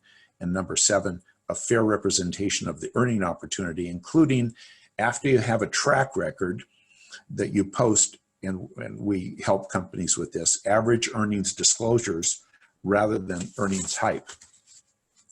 So just before I turn this over to Jerry, I make one other comment, because I think we had an inquiry, and that is after we're done today, if you'd like any of the slides that we posted today, then, and this is also true with arranging conference conversations, just you're going to call the Sheffield office and they'll arrange for basically getting slides to you as well as conversations with the speakers. We won't be passing out the recording, however. That we won't do, but we really encourage you to come to our conference, because that's where you're going to get something that's 10 times the depth and substance of what we're doing now. So with that, I'd like to turn it over to Jerry Reynolds. Jerry is the president and CEO of Trinity Firestorm Software. We have worked with this company for many, many, many years. Jerry has been a speaker at our conference for many, many years. This is a company that basically is oriented to consumer service, to their own customers, and that really understands the business, offers a wide array of all the things that we're going to need today, ranging from back office to replicated website to communication tools, but moreover, they really understand the business. So with that, I'd like Jerry to just take some time to give his take on what you should be looking for technology in the business today to run a successful MLM company. Thank you, Jeff, for the introduction. I appreciate it. My name is Jerry Reynolds. I am the CEO of Trinity Software. And what we're going to be talking about today is the fact that you need to make a foundational decision for your business as we move forward. And that decision is selecting a software platform to move forward with. Now, remember that every great business does begin as a startup, so you're in great company. Don't get overwhelmed. We're going to go pretty quickly. But again, we'll answer questions at the end. Number one, you have one opportunity to succeed. And what we don't want to do is let a bad software choice ruin your chances of success. Now, as you decide on an MLM or party plan software system to run your business, I want to point out some pitfalls that you need to avoid as you move forward. The pitfalls we're going to talk about can cause serious frustration and damage and hurt your chances for successful growth before you even get started. So pitfall number one, a lot of people always ask me about pricing models. How much does it cost? Robert Proctor pointed out earlier that that is definitely should not be your first question, but it definitely should be a question, because as a startup company, it's good to know up front what things are going to cost. So vendors in our industry follow basically two different models. One is a startup fee model where there's some upfront cost, and then there's monthly costs that escalate the busier you get and the larger you grow. And there's also a subscription-based model where it's basically a flat fee per month. And that's what we want to, depending on your company and what your needs are, either model can work for you. And you just have to be careful that the startup fees and per distributor fees don't cripple your actual growth by eating up funds and financial resources that you may need as you begin to grow. Your expenses have to be predictable to be manageable. So moving forward to pitfall number two, one of the frustrations, I believe Robert even talked about this earlier, is that poor support of your application can be extremely frustrating, because typically when you do have an issue, and you will at some point, technology being what it is, things happen. And when you have an issue, you want to speak to a real person right now, because that's typically the fastest way to get a resolution to whatever the problem is. You don't want to talk to chat bots or send in an email or send in a trouble ticket. Those things can be really frustrating. And you want to speak with a team member, a support team member who knows you and knows your system and what you need, so that you're not rehashing the same things every time you get a different support technician. Now, pitfall number three that you have to watch out for is limited functionality in the platform that you choose. Now, there's lots of vendors in this industry. They all have a lot of the same capabilities, but a lot of them have very specialized tools that they can offer to you as part of their base package. All of us have stuff like that. So it's important that you have while your business is growing and that you have needs that come up, you want your software platform to meet those needs and those demands, and not just make excuses and give you headaches. Because above all, we never want to force you to compromise your vision. Don't let your company's growth be held back by not having the right functionality you need when you need it. Non-customizable solutions. Now, myself and Multisoft, Trinity Software and Multisoft, both of us do offer customization capabilities. Now, that being said, custom programming can be an expensive proposition. So what we want to do is make sure the platform has as much as possible that we're going to need to do business. Everyone's company generally has some very unique twists that make you different than everyone else. And sometimes the software will need to be adjusted to address those specific needs. The system you choose needs to be able to execute those changes rapidly as you grow and expand. And remember that expandability and flexibility are crucial to your success. So let's talk about expandability for a moment, and in the form of the hardware that your system is going to be running on. Many times a vendor will put you on a lower performing platform, not because they're just being low cost, but it's because that's all you need at this moment. But it's important that your software vendor monitor your growth and watch the performance. As you begin to grow, that vendor should be on the phone with you talking about your growth patterns, how your needs are accelerating, and what their solutions can be for you. When you move off of a shared platform, the next step up would be to move to a dedicated platform where you're not sharing those server resources with any other company. So the cost for that is increased, but the performance jumps exponentially. And if you have, in today's environment, flash sales are a very common thing. Some of you may actually be using some things like flash sales and rapid order taking. And sometimes, depending on the level that you come in at, so how many orders per minute are you expecting, the vendor should be able to provide you with a platform to address that, no matter how big that gets. The technology exists. There are web farms, which are basically load balanced sets of servers that can actually be expanded on the fly. Some of you have probably heard of cloud technology that does this expansion automatically. It can be expensive. So if your business model dictates that you're going to go from 30 shoppers typically to 1,000 shoppers or 2,000 or 3,000 shoppers within a span of a minute or two, like when a flash sale starts, the systems have to be configured and built to accommodate that business model. So it's imperative that you talk to your vendor if you are planning on having that type of business. Flexibility comes in being able to adapt the system and make it your system.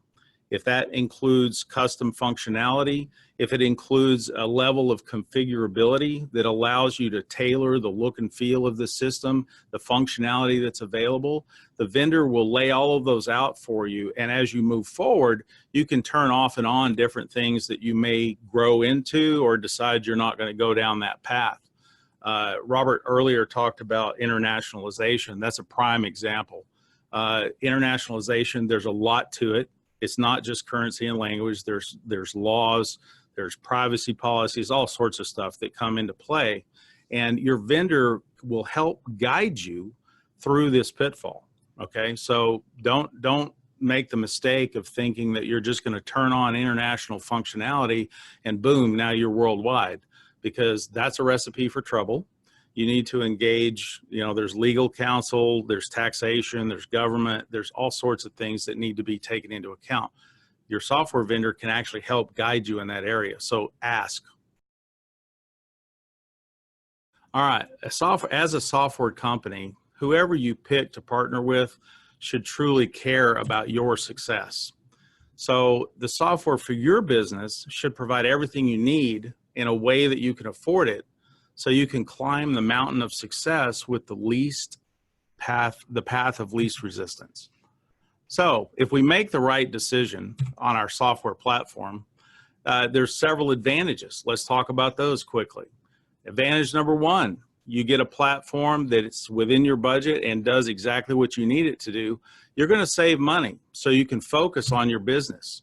We look for no startup fees, transaction charges, escalating per user fees that are an increasing cost as you grow.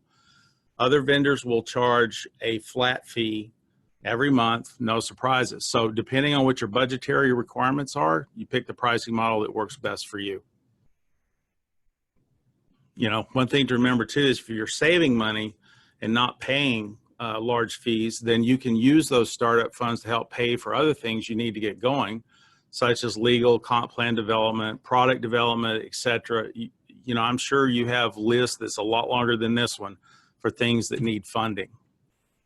Advantage number two, saves time so you can work on other priorities.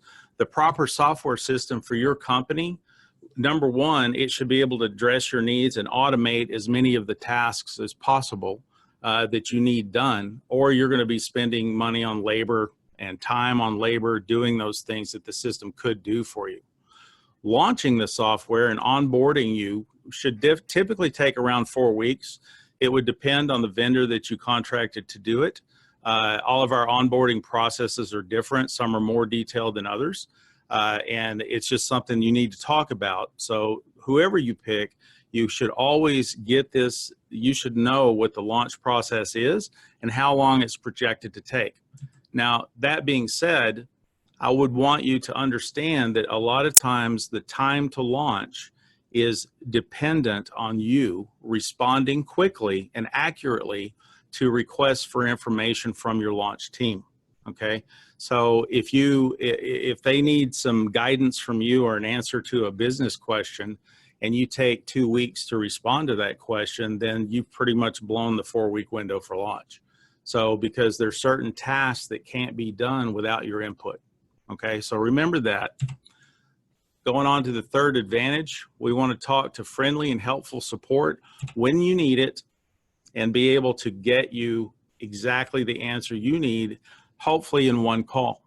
The vendor should actually have a policy as to how long a ticket can be open before a response is required. Obviously, if you submit a trouble ticket, the team has to have time to respond to it. But the other thing we also want to know is, do you have a full-time staff of people whose job it is to answer the phone when I call in and help me through whatever issue it is? So you want to look for a dedicated support staff. You want a trouble ticket system for tracking purposes, but you also want to get support by email. And when necessary, is the vendor willing to fly someone to your site if it's a planning session, or if it's the type of issue that they might need to see firsthand? You know, so are they willing to come out on site as required? So it's good to ask.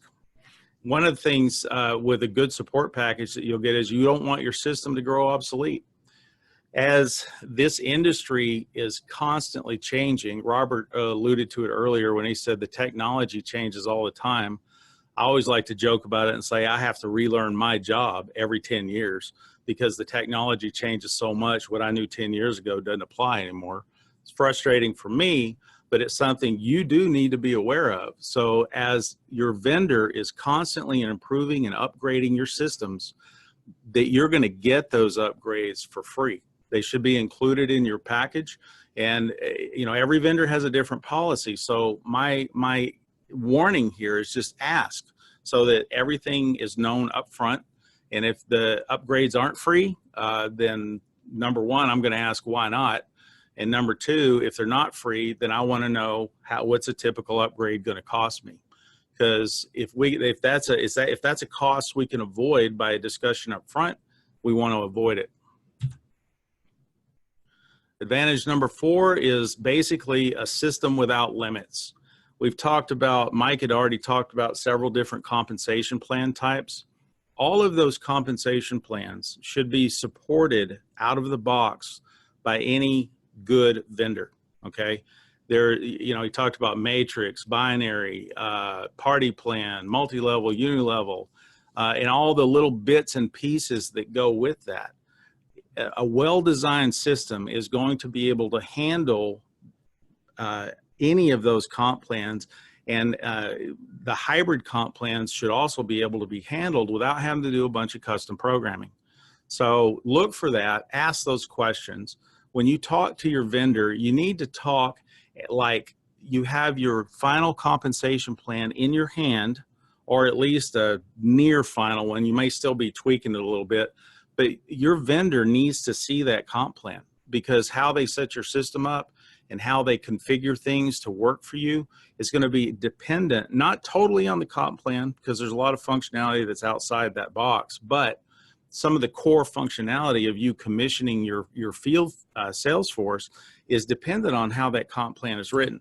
So we want to make sure we have it up front so that you can get your exact cost right up front. Your new system should offer a full suite of functionality It must have what you need when you need it, period. Now, the problem that I see immediately when I say it must have what you need when you need it, because typically what happens is you don't know what you need when you first get started.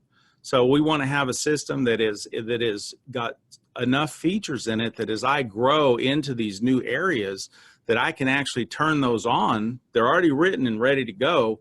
Do some configuration, make it unique to you, and boom, it's live. You've got it. We already talked about that. So PCI compliance is something I put on this slide just to have it in my presentation, and something you must understand as company owners. PCI compliance is not optional. Your software vendor must be certified by a QSA. A QSA is a qualified security assessor, and the PCI Standards Committee had on their website, there's a whole list of people who have gone through rigorous training to be able to do these annual audits. So you have to have a full audit of your facilities, and for a software vendor, that includes audits of the source code. It includes data security standards, where the auditor actually comes in, interviews every employee, walks through their processes, documents any issues, and goes through a remediation process with the vendor if any deficiencies are found. You also have to have the ability to have port scans performed quarterly. Now, once the vendor has had this done, they are issued a certification that they are PCI compliant to whatever level they got audited for. Now, the worst level of audit, the most detailed, is a level 4 audit, also called a SAC, SAQD. Any vendor service provider should have this certification. You can then use their certification to prove to your merchant account vendor that you are operating in a PCI compliant manner. So ask if they have those certificates. When you get their certificates, if they send them to you, make sure that the audit was performed by an independent external QSA auditor, not themselves. Right now, the PCI Standards Committee allows self-audits, but let me tell you what that means for you. If your vendor is self-audited and something happens, God forbid, that you get hacked and you compromise credit card numbers, Visa and MasterCard are going to be looking for a scapegoat to blame the breach on, okay? They're not, unfortunately, they don't go after the criminal that did it.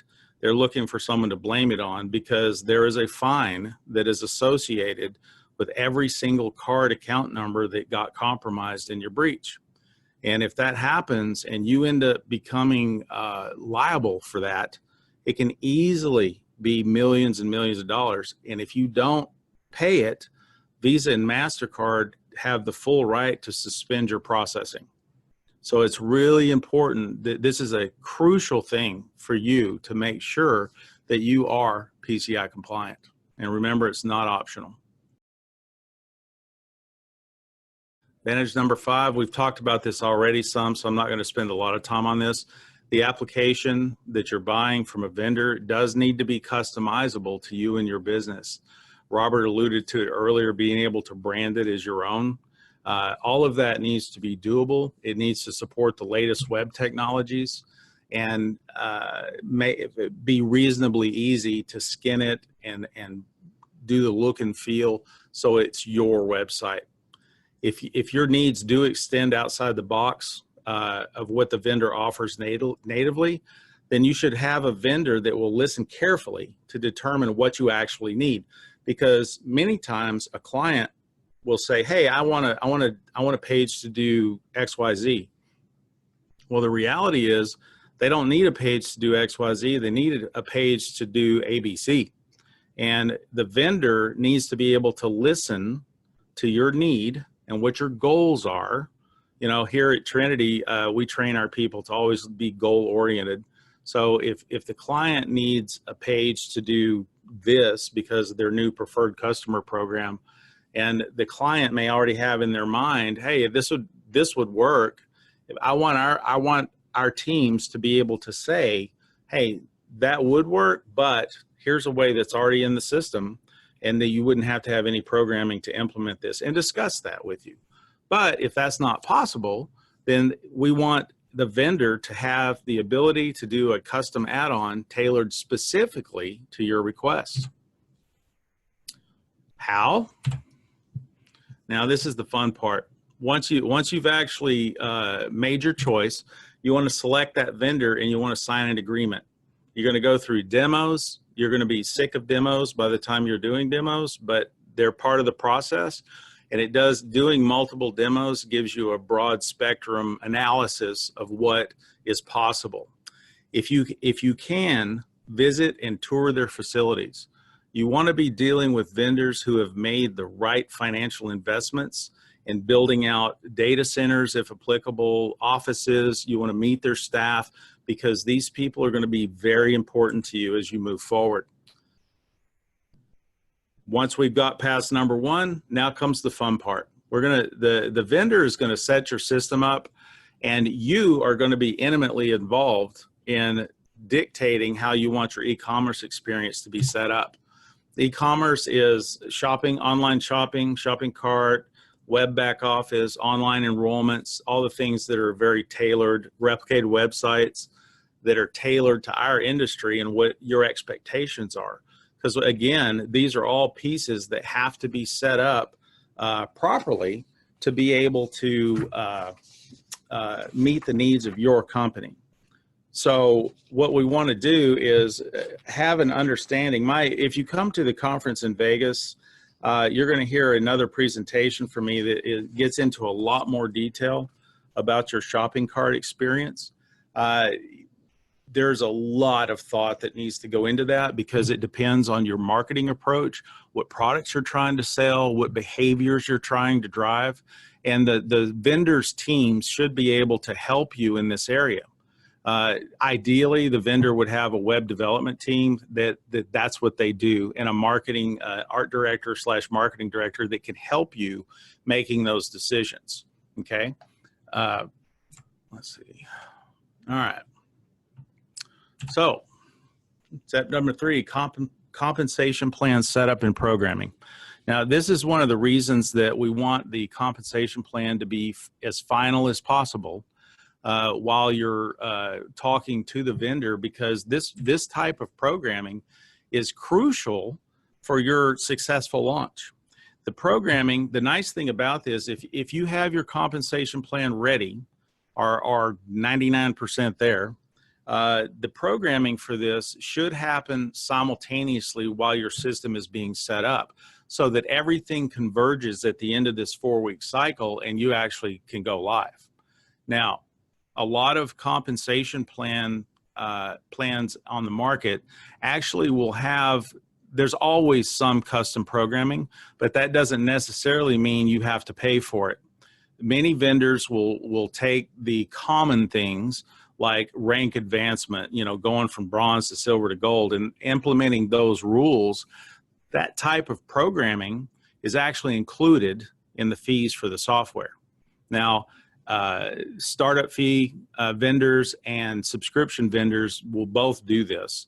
So, but you need to ask, you need to understand what falls into the custom world and what is included in the price. Okay. Now, as we move forward, we got to talk about training and practice. So the system should always offer top-notch training capabilities, either in-house, which we feel is the best, or online. Online is not a great choice, because all of you, as my experience tells me, all of you are very, very busy people. And if you're sitting in your office running your company while you're trying to train, you're not paying attention typically, because something will come up, something will distract you where you're losing that focus that you need. In-house training is wonderful because it's one-on-one with an instructor. I say one-on-one, it's one company and one instructor. You can send as many students as you want depending on what their facility will hold. But online is an option. When you have an overseas group that needs to be trained, then online is probably the best option. And I will say one thing, the Zoom and constant, not constant contact, but I forgot the name of it now, but Zoom and the fact that we can have video conferences online now have greatly alleviated a lot of the concerns that we traditionally had with doing online training. Now, talk about documentation and being able to look up anything about the system at any time. Documentation is crucial. You have to have it.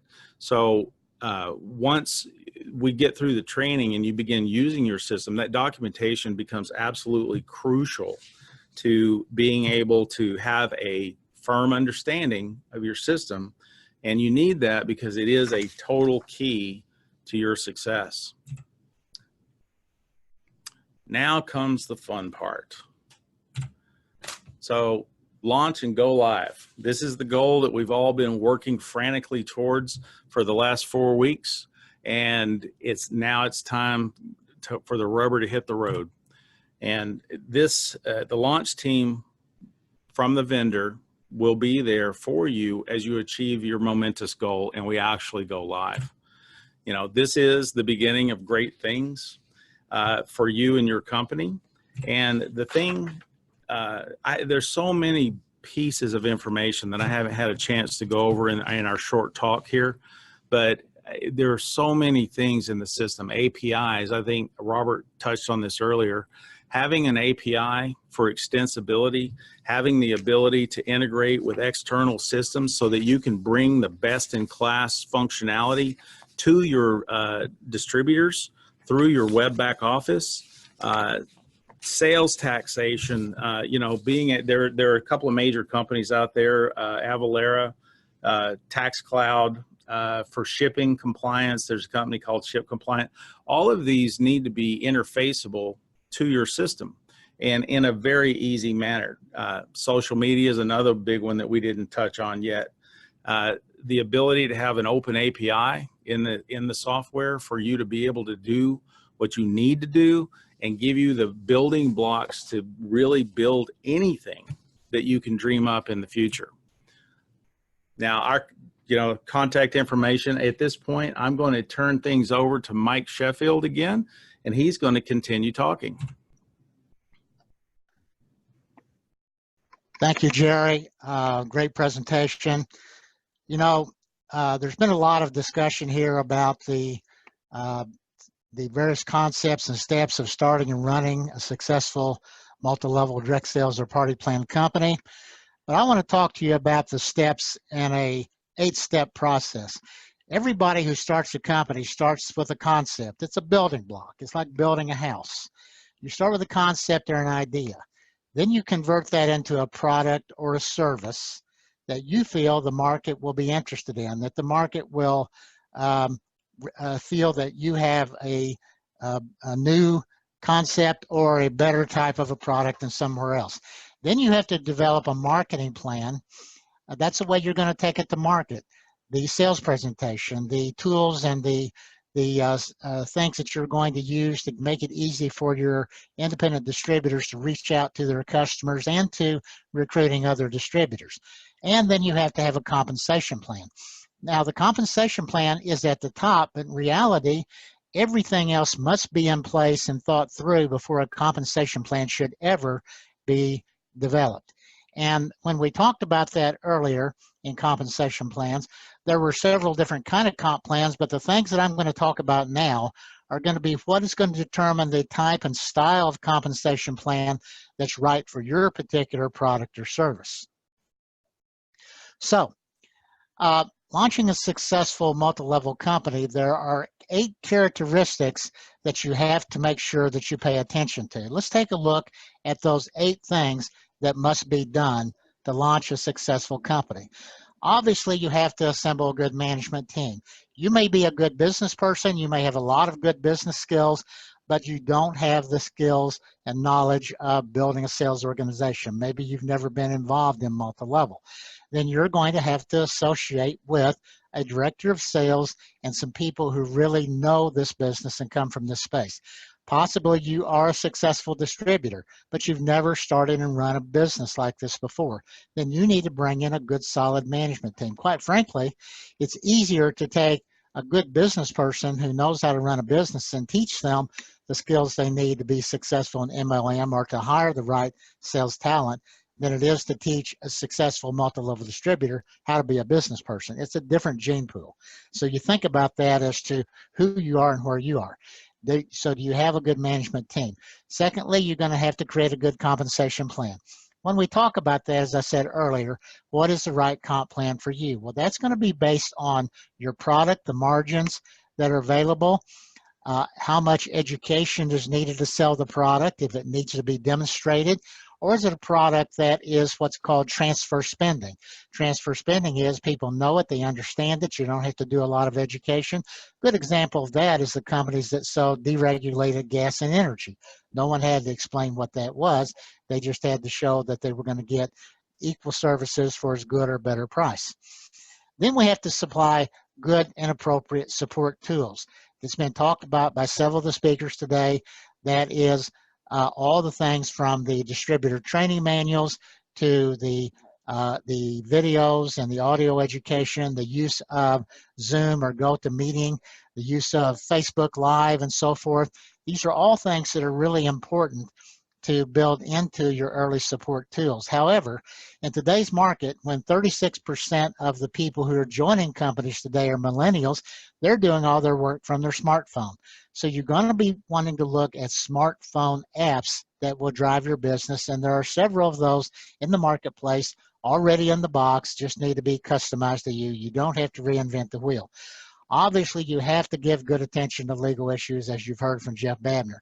This is critical because in our 30 plus years of being in the business, we've never had a single client who's ever had, that started with us, that ever had a regulatory issue. That's because we pay attention to these things in the beginning, doing it right the first time. So you're going to want to talk with Jeff about those issues.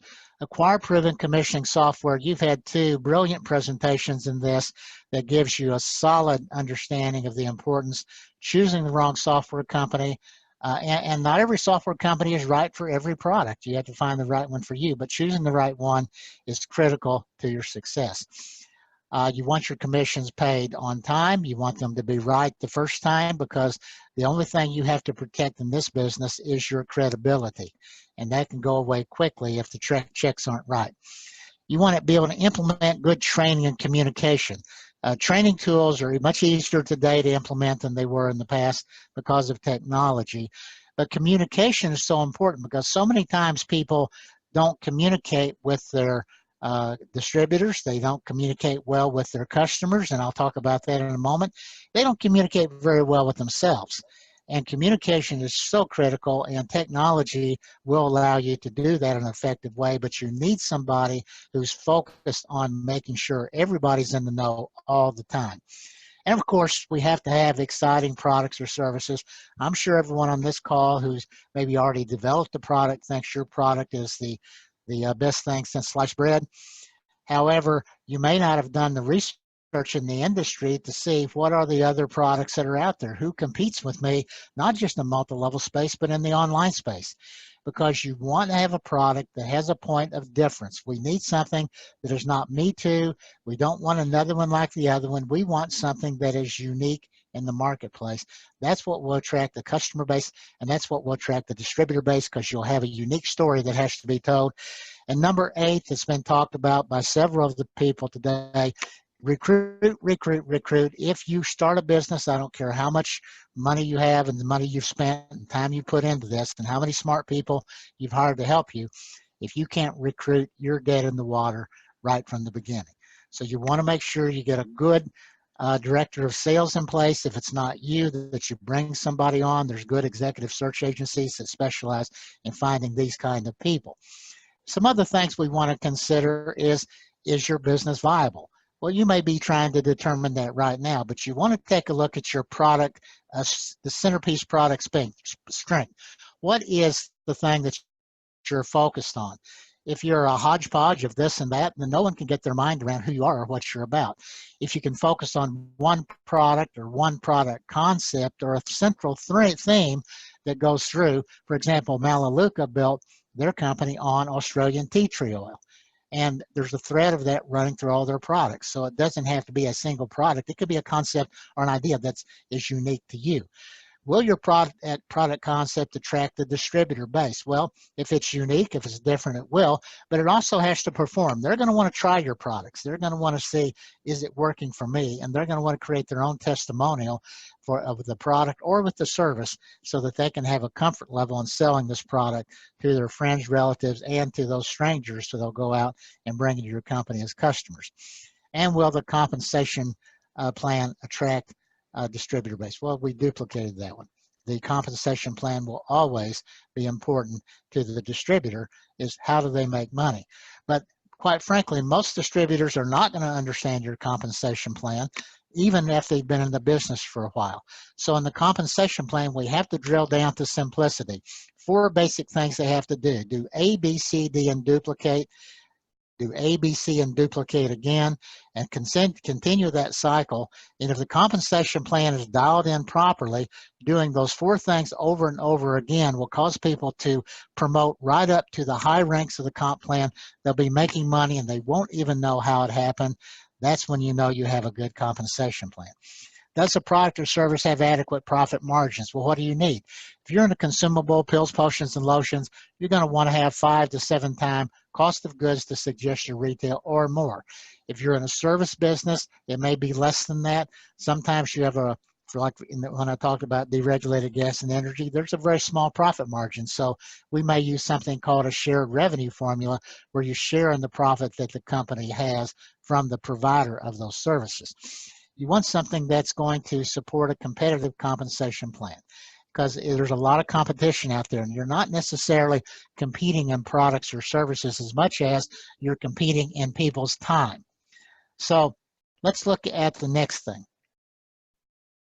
Can you assemble the necessary sales and management team? We talked about that.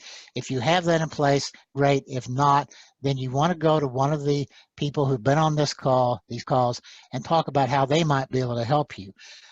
In the marketing side, compensation plan is part of the marketing system, but it's not the marketing plan.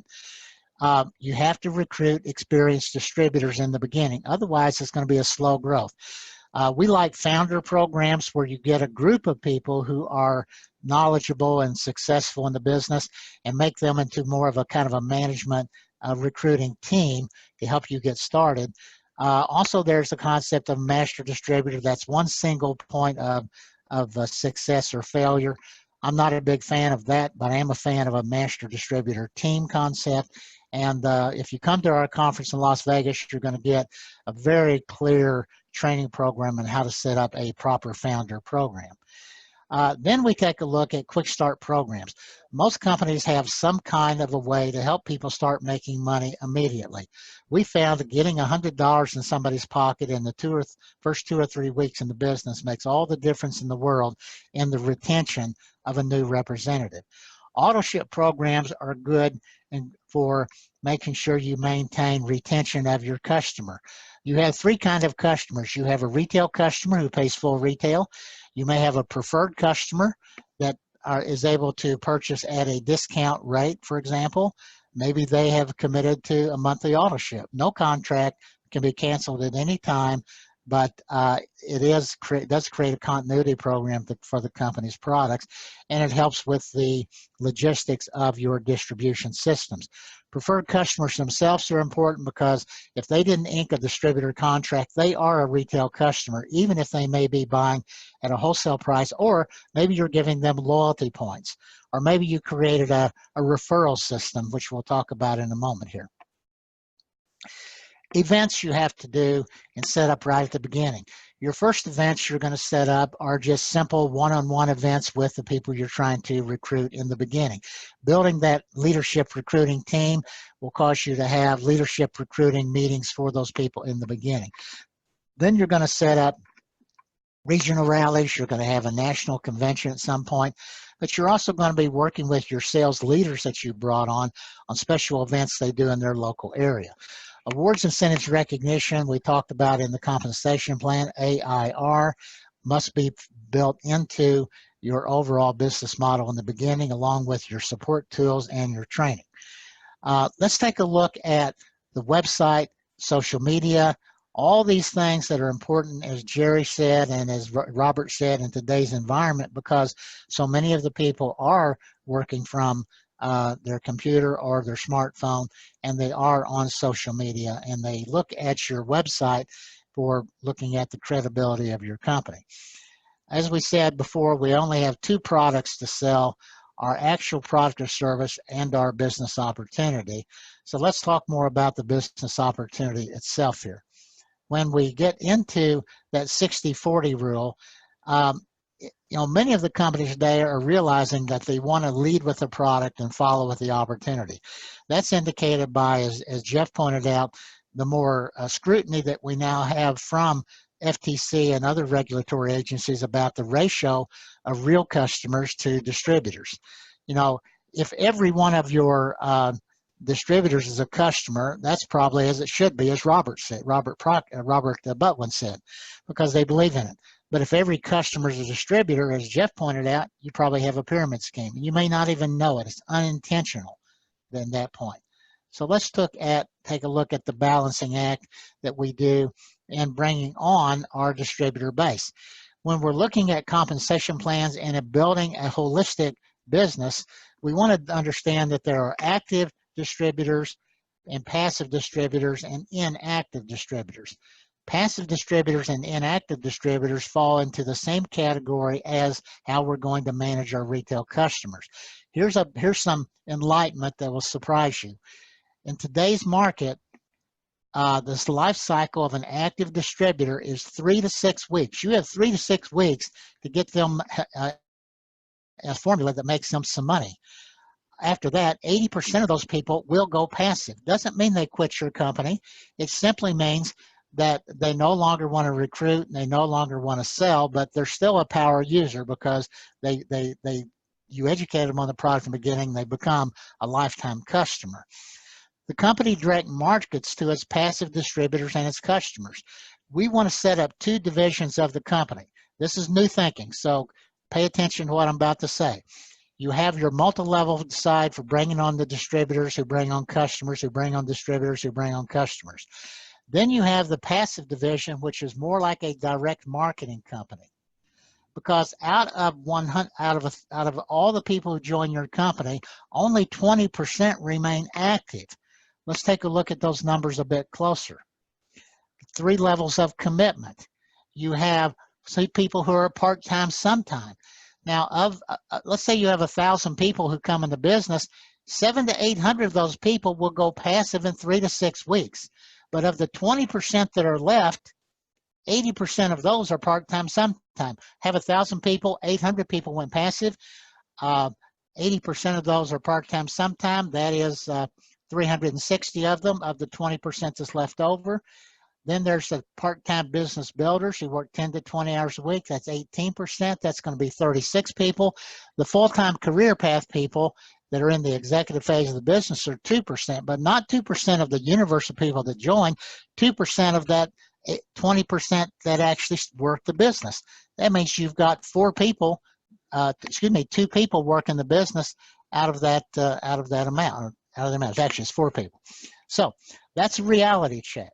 So here's the evolution of the business. MLM builds your direct marketing company. Think of the active side as how you kickstart your business. But I recommend you have somebody in your business who understands direct marketing, who understands e-commerce, social media, referral agent incentives. Because the value of your company as an acquisition candidate or as a going public is never going to be about how many distributors you have, because they come and go and the market may not even understand your business. What they do understand, how many customers you have, how long have they been with you, and what is their order cycle, how often do they order products. That's what creates the value of your company.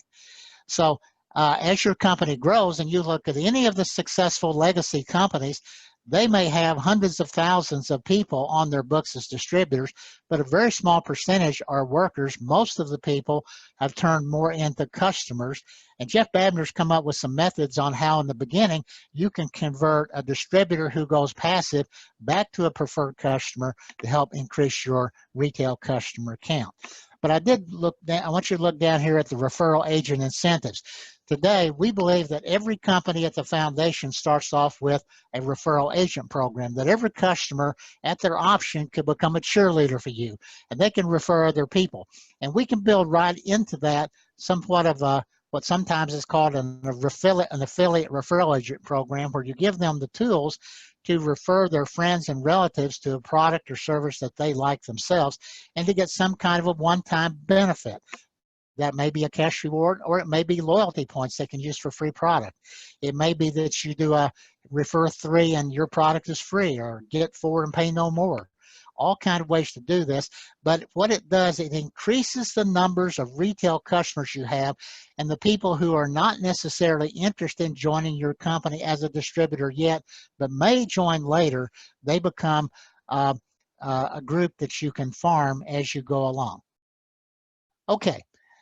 As we get, and we kind of get to closing down this seminar, I know that many of you are looking at this for the first time. You want to put your company in the winner's circle. To do that, you've got to have a competitive compensation plan tied to today's technology. Very important.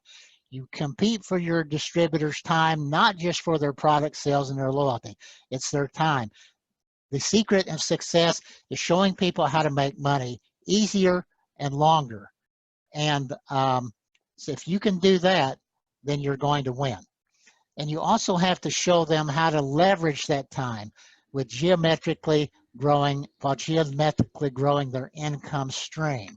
This is about leverage. As I said earlier, showing them how to make a full-time income with a part-time effort, and showing those people that are career path people how they can work the 3 to 5 year walk-away income, where they can build a legacy business that will pay them income year after year, year after year. That's what they really come to you for, not for a job, but to build a ongoing residual income. So, I have a few final thoughts here. A lot of you talk to your friends or your relatives, and they say, you're going to do what? You're thinking about what? Because as Jeff said, this is an industry that's had a few bad apples in it. Most are good, but the few are the ones that sometimes stick out. It really doesn't matter how other people see you. What matters is, how do you see yourself? Do you see yourself like this, or do you see yourself as somebody who is more mild than meek? You are a powerhouse. You can do this with the right partners, with the right support. We're going to go into a question and answer session here shortly. This is a website for our company if you want to get in touch with our team. The question and answers that we're going to be, there's going to be 5 different people who can answer. And Dave, I think you may have keyed up some of these, and then I'll make a few closing statements after our Q&A session. Absolutely. Thanks so much, Mike. And we do want to be sensitive to your time today. And I see that we've already gone past the 2-hour mark, but we did promise you a Q&A session. So hope you can stick with us for just a couple more minutes, and we'll sneak in a few questions here. So let's jump right into this. This first question is from Price. The question is, how do we tell if our state has adopted the personal use legislation? Okay.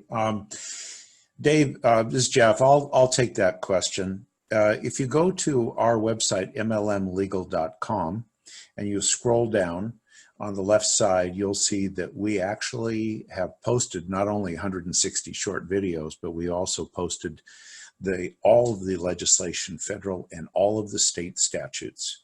And if you take a look at the state statutes, you'll see we have a listing and the actual text of the state statute for every state. And if you take a look at those, you'll see exactly which states basically have recognized personal use. We're now probably up to over 20 of them. And that doesn't mean that this still isn't basically a hot issue. The major friction right now is not between the industry and the states. The major issue now is basically what is the evolving position of the FTC. And the FTC's position is not necessarily based on court decisions, but their sheer strength and ability. Once they sue a company and the company basically has adverse publicity and they're in court, and they may even have an injunctive ability to tie up the company's assets, it makes it extraordinarily difficult for companies who are challenged by the FTC. So that is an issue now, and that is why the industry actually has proposed federal legislation that recognizes personal use. We'll have to watch and see how that goes, but it's an ongoing source of tension. Okay, Dave, what's the next question? Thanks, Jeff. Looks like this next question is about software, and it's from Dick. So I think this question pertains to Jerry and Robert Proctor. Dick wants to know, regarding the software, does it include accounting features, or do they tie into accounting software? If other software for accounting software is needed, do you have a good suggestion for accounting software that offers APIs that can tie into MLM software? Well, this is Robert. I can touch on that, and then Jerry can follow up. As far as the software that we provide, it is not accounting software. It is specifically MLM software, which is meant to replicate websites, transact e-commerce, calculate commissions, pay commissions, calculate taxes, logistics. As we mentioned earlier, and Jerry followed up, and he probably will with this, the APIs allow us to export and import data as needed with software, which is why, as Jerry even reinforced, having APIs that allow data to be extracted out of the system, and especially with any technology these days, being able to transfer to any accounting system to try to, pick an accounting software when there's so many accounting softwares out there. As a software company, we'd be running in circles just trying to integrate with accounting software, versus we will provide the APIs to integrate to that. QuickBooks is probably the most popular that our clients use. Yeah, thanks, Robert. And our approach is pretty much the same, because if you have any experience with accounting packages at all, which you probably do since you're asking this question, you understand the concept of accounts and sub-accounts and how those have to align with whatever accounting package you use versus what we would assign to those same things. Our software, and I'm sure Robert's does too, we do use accounting functionality within what we do.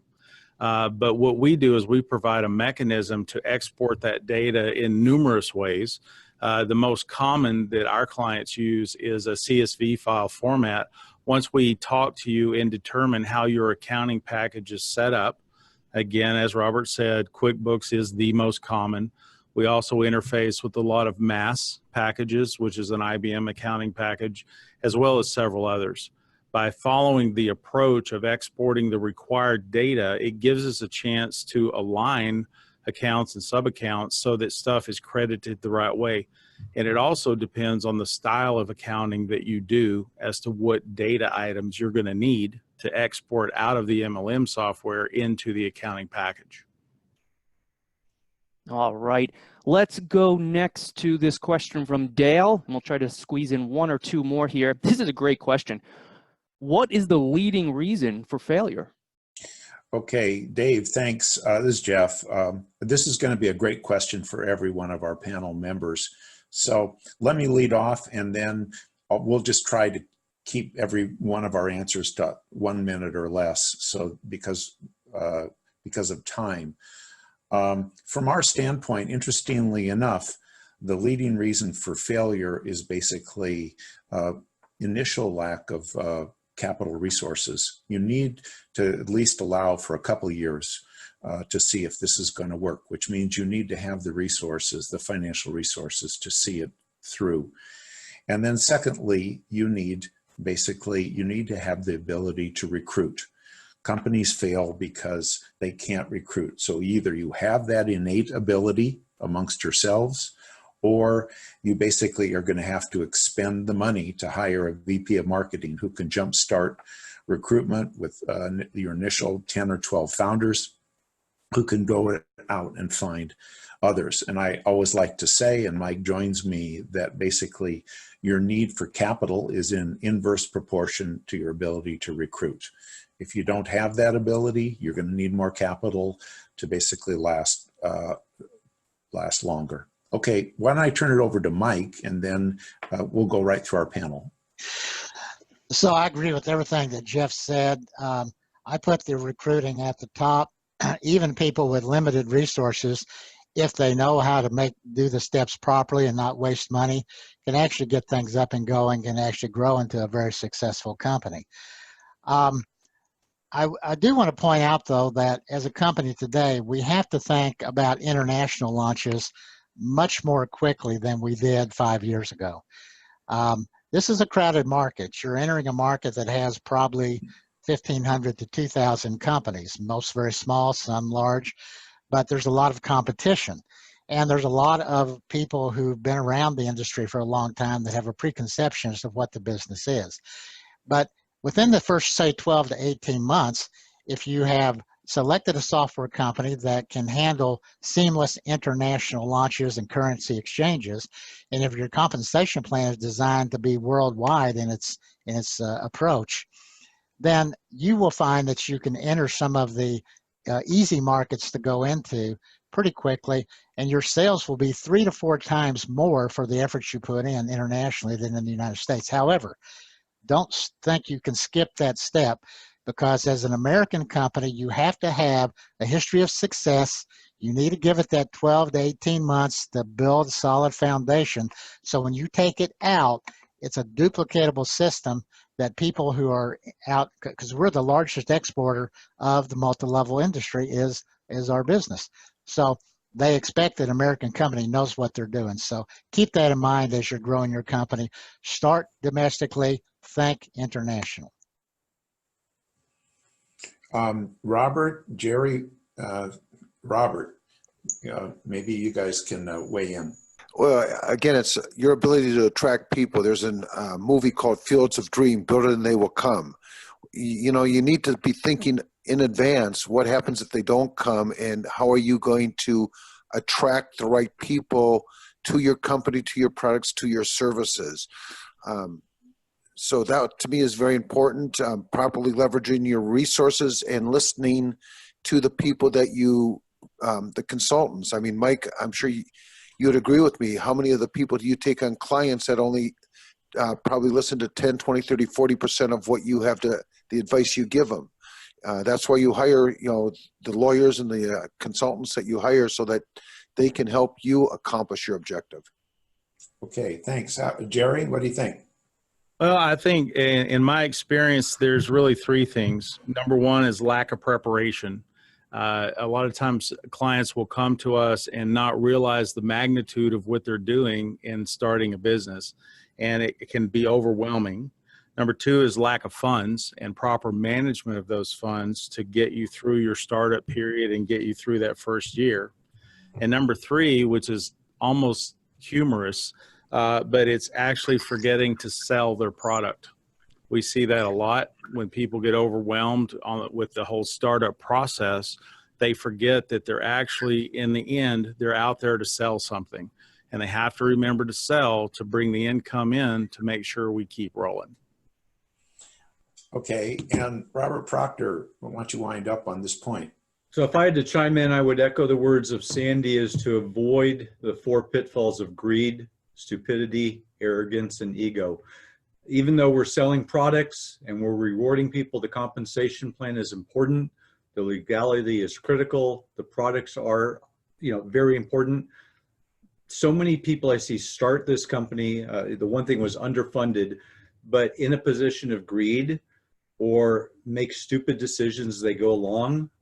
All of my clients that we work with, I'm sure Jerry, we tried to lead them to Mike. We tried to lead them to Jeff. If you're going to make a change, if you're going to make a decision, consult with the experts that you're talking to right now. I mean, we've mentioned a few times relationship. There's a reason that, Robert and Jerry, Mike, Jeff, and I are all on this call. We've got years and, a couple of you on here, decades of experience. The relationship is paramount. Reach out to people and not just make stupid changes or quick changes or gut reaction changes. Make sure you're talking to the right people that have been there and done that. Robert Proctor, I'm glad you said that, because I should have also mentioned the culture you build, because this is more about the vision and the mission, almost like a doctrine in religion. What you believe, what you care about, how you're going to change people's lives, how you help that single mother of two step up and be able to take control of her own destiny. These are the things that are important. If you focus on how you're going to empower people to success, build a culture where they want to be a part of your business, they want to be part of your culture, a lot of the other things, even if they're flawed in the beginning, it gives you time to fix them. Okay, Dave, you have another question? I think it probably will be our wrap-up question. Yeah, let's do one last question. This one's from Scott. And not only is this a great final question, it's also a great follow-up question to Dale's question. Remember, Dale wanted to know what are the leading reasons for failure? Well, Scott wants to know, what are the most important factors that lead to success? Okay, thanks, Dave. Why don't I take a first shot, and then we'll turn it over to everybody else. And I'm going to say this from 35 years of experience and having been involved in the startup of some pretty successful companies, you know, New Skin, USANA, Uni-Gen, Nerium. And I would basically say that we could easily rename our business. And after you've heard from everybody today, we could call it relationship marketing. Because basically the key to success here is finding folks who are bonded to your product, bonded to who you are, bonded to your mission, bonded to the management. They want to know that they're connecting with something that they really feel good about. Today, a good example would be, we have a half a dozen companies that are basically MLM CBD companies. And in the end, they are going to basically make or be broken on whether or not they can show that their brand has the quality that differentiates themselves from others. And that is true with just about everyone. You're going to have to show the market that you really stand out in the market, that there's a reason why people are truly bonded, whether it's your Nutrilite vitamins or your Shaklee vitamins. People need to be bonded to what you have, and over time it becomes a brand, and it's maybe your most valuable asset. So bonding and relationship, in my opinion, is ultimately will make it most successful. Okay, Mike, what do you think? You know, sitting at my desk, I have a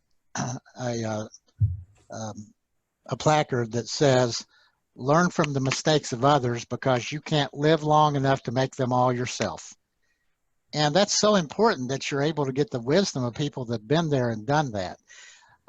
You know, this business can be like a minefield. And if you're going to go through a minefield, you want to hire the guide with one leg who's already made the mistakes and is going to share with you how to avoid those things. So I just say, talk to people who are wise, take from them what is meaningful to your company, and just listen. You know, be good listeners, not just good talkers about how great your business is or how great you are, but listen to these people who have been there, done it, and done it successfully. Okay, well, Jerry, what do you think? Well, Jeff, I think maintaining an attitude of flexibility and focus on the task at hand. Same thing I tell our staff members here is be goal-oriented. Don't be so locked into achieving only one possible way that you won't listen to alternatives. Effective leadership is getting counsel from advisors and making the decision based on that input, and being flexible to accept maybe a solution that's not your first choice, but doesn't mean you can't accomplish the goal. Thanks. And Robert Proctor, what your thoughts? If I have to key in on one thing that I think every successful network marketing company I've seen in the industry over the last 2 decades that I've been involved with is momentum. You cannot take your foot off the gas. This is not a Monday through Friday, 9 to 5 job, go home. This is a 2 o'clock in the morning job. This is constant meetings.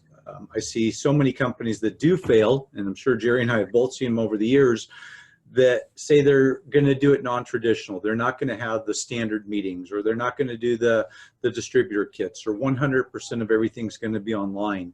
At the end of the day, you said this is a relationship-based industry, but it's momentum-based. If you don't keep your foot pressed firmly to the floor at all times, I see this with salespeople, with customer service, customer support, and I see companies that fail because they took the foot off the gas. The successful owners out there, they're working Saturdays, they're working Sundays, they're working on vacations. You read about billionaires out there, Warren Buffett and the Tony Robbins. They don't take a day off. There is no day off. Everything is in their hands in a phone. It is about momentum. Put your foot to the floor, keep it to the floor, and don't take it off. Okay, thanks. And Robert Butwin, you are, everybody recognizes you as one of the most successful distributors in the industry, intuitively understanding what will drive success. So from your perspective, what would that be? Sure. I love what Jim Rohn used to say. If people believe the promise, they'll pay the price. If they understand the promise of what they're going to accomplish in relationship to the effort that they've got to exert, they're going to exert the effort. If they understand, if they're clear on that promise, and they can see themselves accomplishing success in this business. That's the first thing. Second of all, there's a great TV program called The Profit with Marcus Lemonis, and he talks about the 3 Ps: product, people, and processes.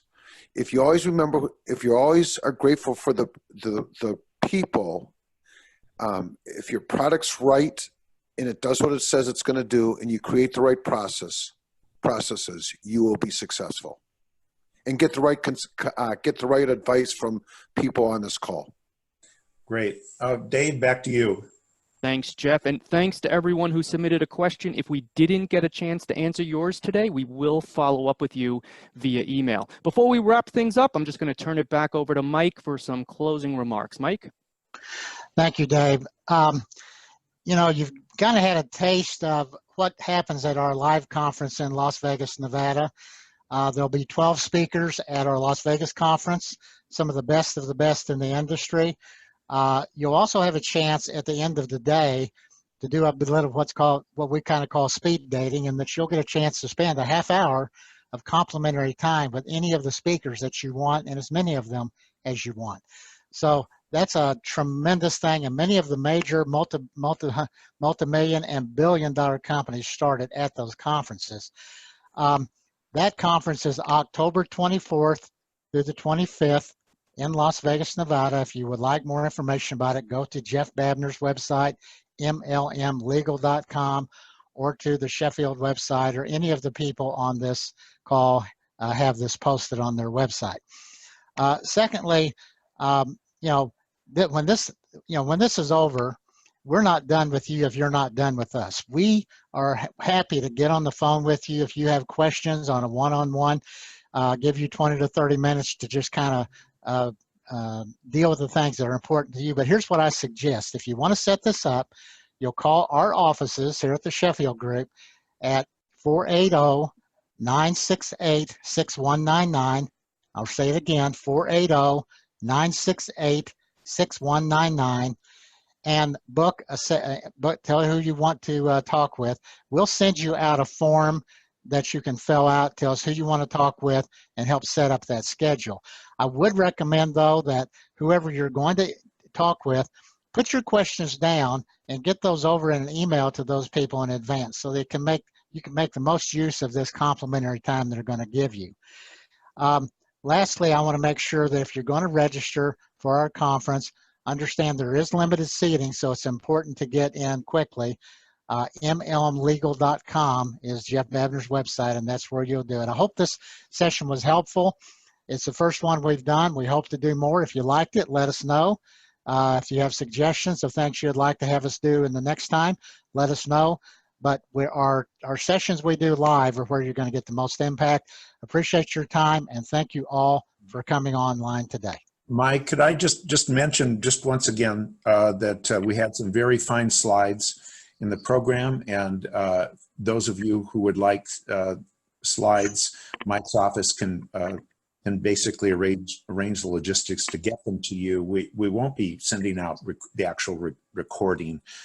We want you to come to our live conference, but the slides will be available and you can get them calling Mike's office. So again, for my part as well, from Jeff Babener, thank you for being with us today.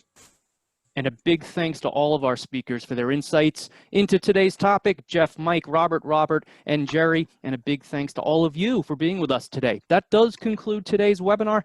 Thanks so much for your time today. Have a great day.